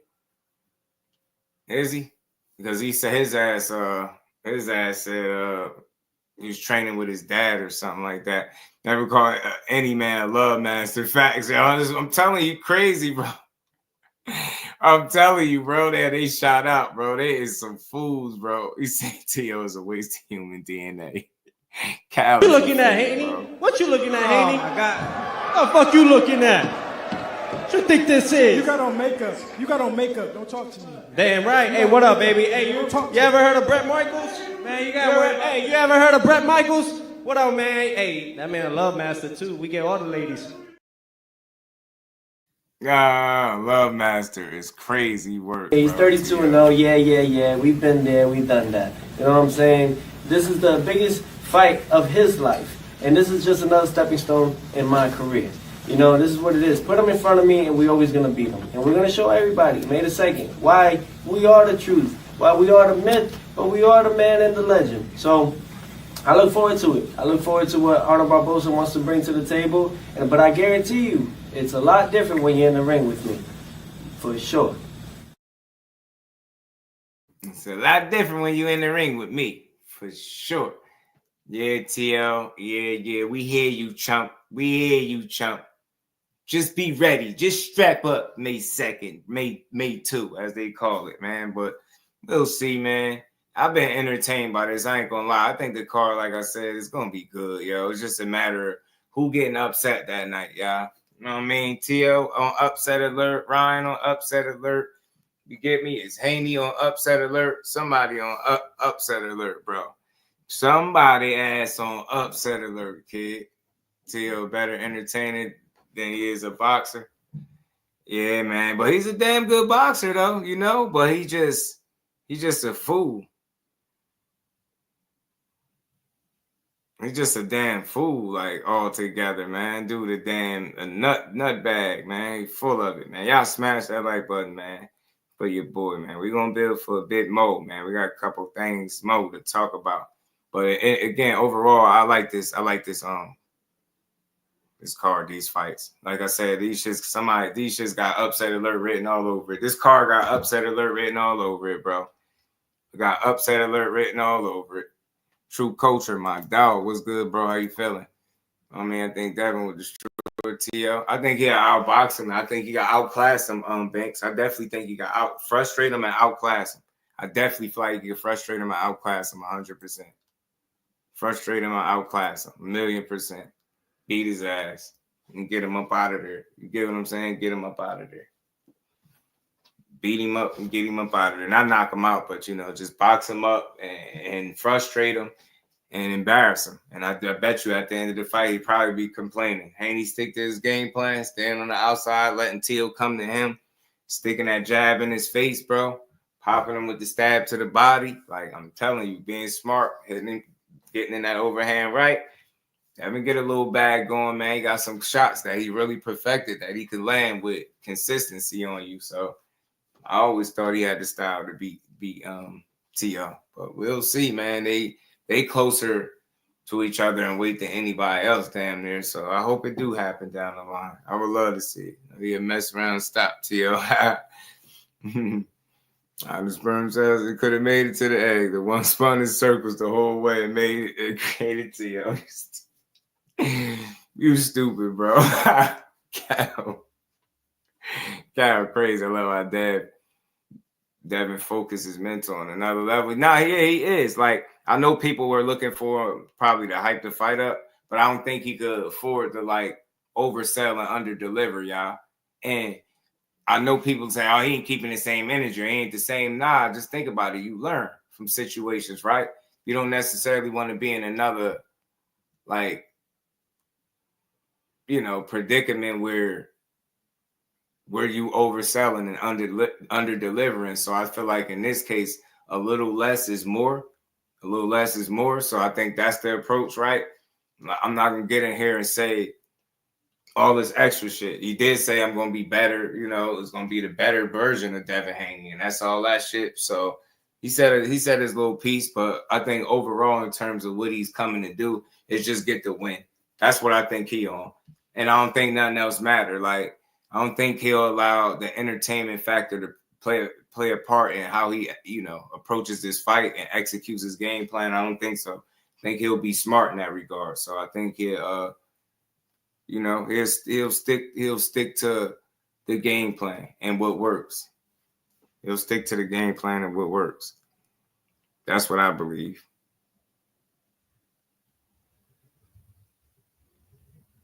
And as long as he do that and he's still him and he still got those same tools under the vehicle and they working, you know what I mean? That engine running like normal, he should be okay. Dad looked into me a couple months ago. He was about to fight on BOK. Yeah, look a little comfortable, less worried about shit. Like, I ain't saying he looked worried before, but do look comfortable. It's a certain comfortability. And he's just like, look, man, I'm thankful to be back. I'm just ready to get in the ring and handle business, bro. And that's it. That's all. I think that's what he ready to do. You get me? That's what he ready to do. Smoke. Bring that smoke itch. Bring that smoke itch. I think that's what he on, man. That's what he on. That's what he on. But I like the whole card. Let's see it, man. Fatal Fury on the way. Times Square on the way. Upset alert on the way. Let's see who out of the favorites don't win. You know, calling a Thurman fight. That's tomorrow morning too, ain't it? I might opulent. It's free. I might do it. I just might. I mean, I think it's tomorrow too, ain't it? Yeah, the 12th. Not just my option, not just my. But y'all make sure y'all smash that like button. We got two more things to chop it up on before we exit stage left, man. Before we exit stage left. I don't know if I had played that for y'all, the Eddie Hearn's response to for sure. Appreciate you, bro. I don't know if y'all heard of Eddie Hearn's response to that Turkey Island Sheik situation and him talking about crushing people, but this is what was his response to it. I don't think so, but if he has, thank you very much. I've enjoyed it. I've made a lot of money, and our fighters have had a great opportunity. You know, my relationship with His Excellency is a very good one. It's a very deep one. We've been extremely loyal to him. He's been extremely loyal to us. You know, there's not just the league. There's Riyadh season. There's Ring Magazine events. There's WBC Grand Prix. We don't rely on Saudi Arabia to run it, you know, for our business, but we enjoy it, and it's also been very productive and fruitful for Matchroom and our fighters. So, I think with the job that we've done, I think His Excellency is a smart man. He knows how good I am. But if we shook hands today and never worked again, we'd go back to doing 35 shows a year globally and still being the biggest in the world. But as I said just down there, you know, I believe this is just the beginning. If everybody wants to work together, great. If there's a fight all of a sudden, I'm up for that as well. I'm chilled. I really am. And I look at it as a positive. You know, you get a lot of people. I've had a lot of phone calls. Oh, what do you think about that? I said, it's great. Dana White's, you know, TKO is a great company. It's a great business. If they're looking at boxing, it lifts everybody.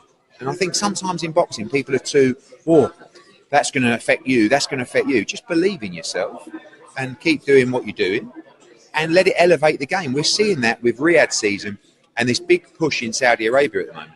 What it's actually doing is it's lifting boxing. We're sold out nearly every event we're doing. And that's because of how hot boxing is right now. So I actually think it's a great thing, whatever way it plays. Man, shout out to Edward, man, giving his thoughts. Like he said, he seemed unbothered by their approach, by the words. He said, look, if they asked him about it, you felt like he was being used. If that's the case, like, shit, he made some good money. He shake hands and they cool. Like, if they shook hands and never did business again, you go back to doing 35 shows globally, no problem. Dre Smith, what it do? So if there's a fight, I'm up for that too. So you get what I'm saying? It's like you not. He ain't worried. He unbothered. You know what I mean? He ain't bothered Aisha at all. And I feel like most of the guys gonna have that approach too. Because I think people overreact. They hear people speak and they forget how you know how ambitious people are in boxing. Dudes always come in here, and I'm pretty sure Chat, Aisha, all the family, I'm pretty sure y'all know that it's a lot of people that have all these high hopes, aspirations, and vision for boxing and how they're going to clean it up and make it better and improve it. And we know how hard that is, or we're going to crush this, we're going to take over. We know how hard that is. Like, we haven't seen nobody just take completely over the sport. And I don't think nothing to change. The fact that he got money, it's not going to change everything. Situations are going to have to make sense. You get what I'm saying? It's going to have to be some type of security that you're going to be able to provide guys with longevity, shit like that. Dudes want careers that they can look forward to that can be promising. So yeah, I got y'all work cut out for y'all, and y'all in the sport. Well, I just don't think it'll be super easy to put your footprint on it, right? To put your footprint on it, so to speak. So we're gonna see. You're gonna see. You know what I'm saying? I like Eddie's response, man. Just unbothered and not really giving a damn. Shout out to my dog, Pooh the Kid, man. Salute to the support to the grind. Appreciate you, bro. But that's how I see that. So look. He ain't tripping, I ain't tripping. I'm going to just sit back and see when they get their TKO series launched and off the ground, how many people actually they can get to be a part of this thing and what fighters they target. So we're just going to wait, sit back and see, man. Should be interesting. Should be interesting nonetheless. I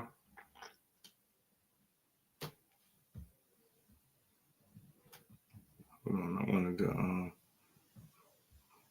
real quick, y'all. So yeah, this is something about the pound for pound, the Ring Magazine pound for pound rankings or whatever the case it was.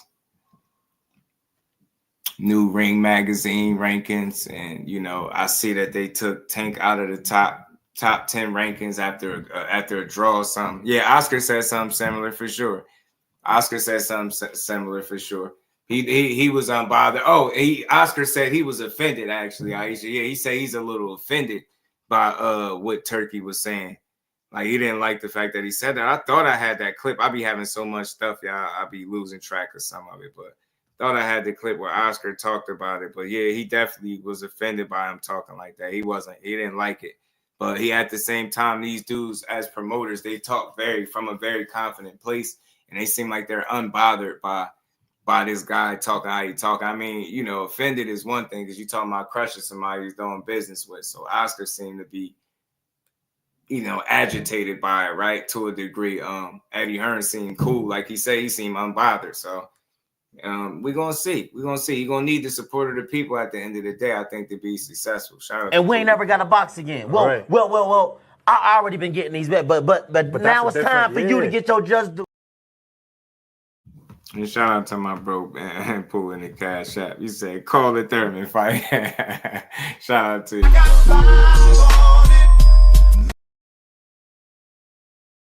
Man, I got you. Shout out to Pooh the Kid. Appreciate you in that cash app, my bro. He said, call that Thurman fight, man. We're going to try to get up and do that, man. We're going to set it up. We're going to figure it out and work it out. You already know. The Boxing Source, my guy, was good, bro. How you feeling? And shout out to Pooh the Kid again for the cash app, bro. Appreciate you. But yeah, man. Let's talk about it for a second, though. Yeah, so I thought I had the post in here, but they removed Tank pretty much out the top 10 of the Ring Magazine rankings, and I don't think it really mattered. I don't. It's a magazine. I'm not knocking it. You know, I know it got some prestige or whatever the case, some history. You know, people been fighting for the ring belt since you know, guys could remember, I guess, right? For a while, for a long time. So, but I don't care about no magazine. The thing is about these lists, and not to shit on nobody list, everybody got one, right? They can have whatever their preference is. They could be as biased as they want. We ain't got to listen to that shit. We see what type of time they be on. The fact that that man ain't even have to lose and he only had to have a draw, and then they immediately wanted to put him out the top 10. They wanted to do that anyway. They're looking for a reason to do it. So, you know, they love you, they hate you, then they love you again, right? You know, Tank said it. So if all it takes is a draw to be moved out of the top 10, then that spot was never solidified anyway. It just goes to show you that I felt like they was putting them in that spot to save face anyway. Now you drop out without a loss. And it's just weird. The list is like whatever. Like I could care less, man. Everybody got a list and it's okay, but I don't think no list validate the talent that we have in boxing truly, especially if they have agendas, if they, you know, propaganda pushing and whatever the case. That man is a real talent for real. And it's extremely hard to deny it. You know, even though people find comfortability in denying it or treating it like it ain't what it is, he's talented, man. I don't think he really cared too much about their rankings. And, you know, Shakur had posted like a repost about that, and he had, you know, a bunch of thumbs down. So he seemed like he been taking a high road on shit. He been speaking like, I don't know if if it's just growth from him, but I like what he been showing. Like he posted that, and he basically was in full agreement with all the thumbs down. You could tell with them moving him outside the top 10 rankings, right? And it just goes to show you how he's still a real one, no matter what they supposed to be competitors. He know that shit don't look right. Like that's all it took, and you out of there. But you gotta think. Look at the relationship. Look who owned the Ring magazine. Look at the relationship. Look at the stuff that he said. Look at the double talking, the back and forth, the aggressive energy or passive aggressive, however you want to look at it. Right? Just seemed like I ain't surprised that they done it. You know. And shout out to Pooh again. Yeah, they'll be back. They'll love him in the morning. Hey, Aisha, they love him in the morning. You know, another Quelo, you love me in the morning. You ask me for 3 Lamborghinis, I'll take you on my list too. Nah, Jonathan Nonstop, what it do? Right. Turk was like, nah, ask me for 3 Ferraris, 3 Raris. Get off the list. But it just is what it is, man. You know, it's boxing for you, man. It's just those lists are very subjective anyway. So like I said, whenever you don't see a name up there, they missing, don't trip, man. They'll either be up there soon enough or they may not never be up there. But if you already think they biased, then it shouldn't surprise you when a list is missing a couple names, right? It shouldn't surprise you at all. So Well, you know, Tank would be just fine. I don't think we need lists to solidify what our fighters are as, you know, as far as talent and where they rank, man. The people as a whole collectively speak. We don't think about how many people don't have no say on that list. Like that's not for the people. That's just some individuals that put what they want in their magazine. And I don't knock it. It is what it is. But we know Tank is. We know what he is because we see it. We've been seeing it for years. And real quick, it was a little back and forth about Bakram Murtazaliev and Virgil Ortiz in talks. I'm hearing Virgil Ortiz not only sustained a hand injury in the Majamal fight, but you know, Erickson Lubin had tweeted this a while before I got on here, and he said his cat. So I did hear some whispers about him possibly getting that fight with Bakram Murtazaliev. So we just want to see it. Murtazaliev is a dog. If this fight was coming up next with him and Virgil, that'd be a great fight. Like there's Virgil and Lubin and Murtazaliev or whatever. It's a lot of talent up at 54, and they need to start mixing it up, man. It's some really good matchups up there, and I can't wait to see Lubin back in the mix. I rock with him. Shout out to my guy, Jonathan Cuddy. What it do, homie? And lastly, y'all, before we get out of here, y'all, we talked about it yesterday. Y'all know I gave my take on Keith Thurman and what he had to say about Shakur Stevenson and his career. And look, I like the approach that Shakur been taking in a lot of these situations. Like he just, you call it the high road, call it growth, call it maturity, turning the other cheek, the blind eye, whatever.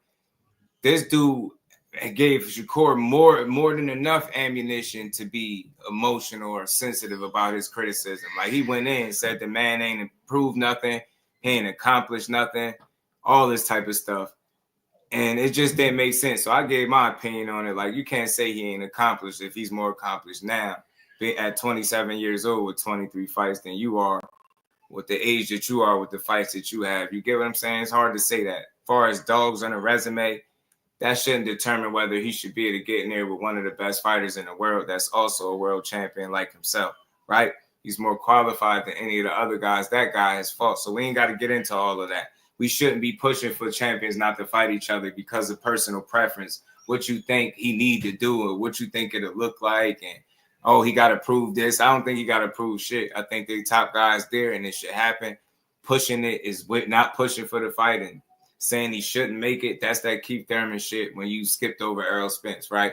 We're not trying to pump that energy into the lightweight division. We need to see that top tier talent mix it up with each other. Anything less is unacceptable. You get what I'm saying? But Keith Thurman had a multitude of things to say about Shakur, and this Shakur responded with. I'm a fan of Keith Thurman. I don't take nothing. I don't take it personal. He got a different view than me, but we both know what it is, what it's like not to get opportunities in the sport of boxing. My time coming. So that's real shit. Keith, you know what it's like to not get opportunities, and so do I. So we're going to leave it like that. You got different views than me, and he respected you. He's still a fan of you, and that's what it is. Shout out to Shakur.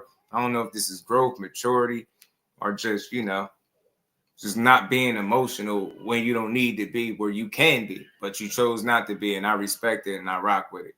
You know what I mean? So hopefully you just continue to display that same level of maturity and discipline and resolve when people are criticizing. Let that shit roll off your back, one ear out the other. Just keep proving them wrong, keep winning. And ain't shit they could do to stop it. You know what I mean? ATB and knockout. No, shit is worth losing over boxing talk. Oh, shit. Shout out to my dog, Ace. Yeah, you already know. I rock with both of them for sure. But, yeah, I hear you, man, for sure. Keith never mentioned those guys. He's just trying to touch his name to those guys to seek the whack-ass fight, try to get people talking. Yeah, Keith was tripping a little bit with his assessment, and I wasn't feeling it. But everybody's entitled to their own opinion, and Keith's is no different, right? Respect to him and his opinion, but the best always should fight the best. The champions in the weight classes need to fight each other. Stop putting roadblocks in the way by saying they need to prove it against guys that are lesser guys than them just because you think they possess a style that or they're quote unquote dog. You know what I mean? I think there's more than one way to show dog. I think Tank showed it in his own way. Shakur showed it in his. Let the best guys fight the best guys and leave it at that. You get what I'm saying? Yeah, Keith was just chatting. Don't even really watch boxing. Definitely don't follow the career of Shakur because he wouldn't say he ain't proved nothing and all that weird stuff. But it is what it is. We've heard it before. It just ain't true. It's just not accurate. And at the end of the day, those guys need to fight each other because they're the best two there. Simple and plain.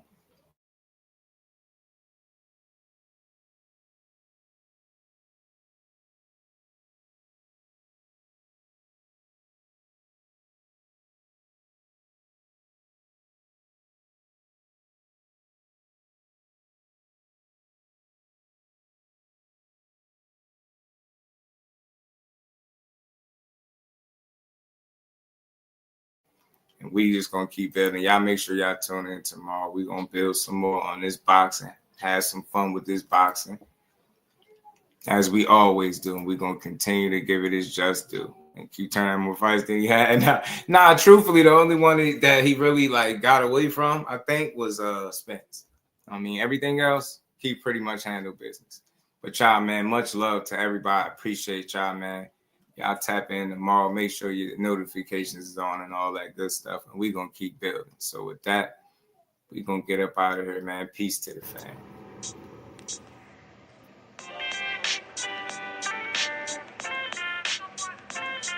Yo, you know the deal. We back again. We never slacking. Word 'em up. Ladies and guys, whether if you drunk or you high, it's time to pay respects to the illest man alive. If you think you got a point, he'll shrink you down to size. And from there it's downhill like a slinky or a slide. Open your eyes, got a deep connection with the rise, so you might see them jump in whenever they go live. Peep it, this channel blowing up now, it's not a secret. With tons of exclusive interviews to listen to. Them other channels I hate, but yo, they missing clues. They start narratives, sip the goose and twist the truth. It don't take a rocket scientist to get the proof. Just click the live at 4 p.m. Eastern time. But when you chime in, make sure you keep it kind. But if cowards want to debate, then it's feasting time. My man Jusdu shine busy all the time. Grind 24/7, 365.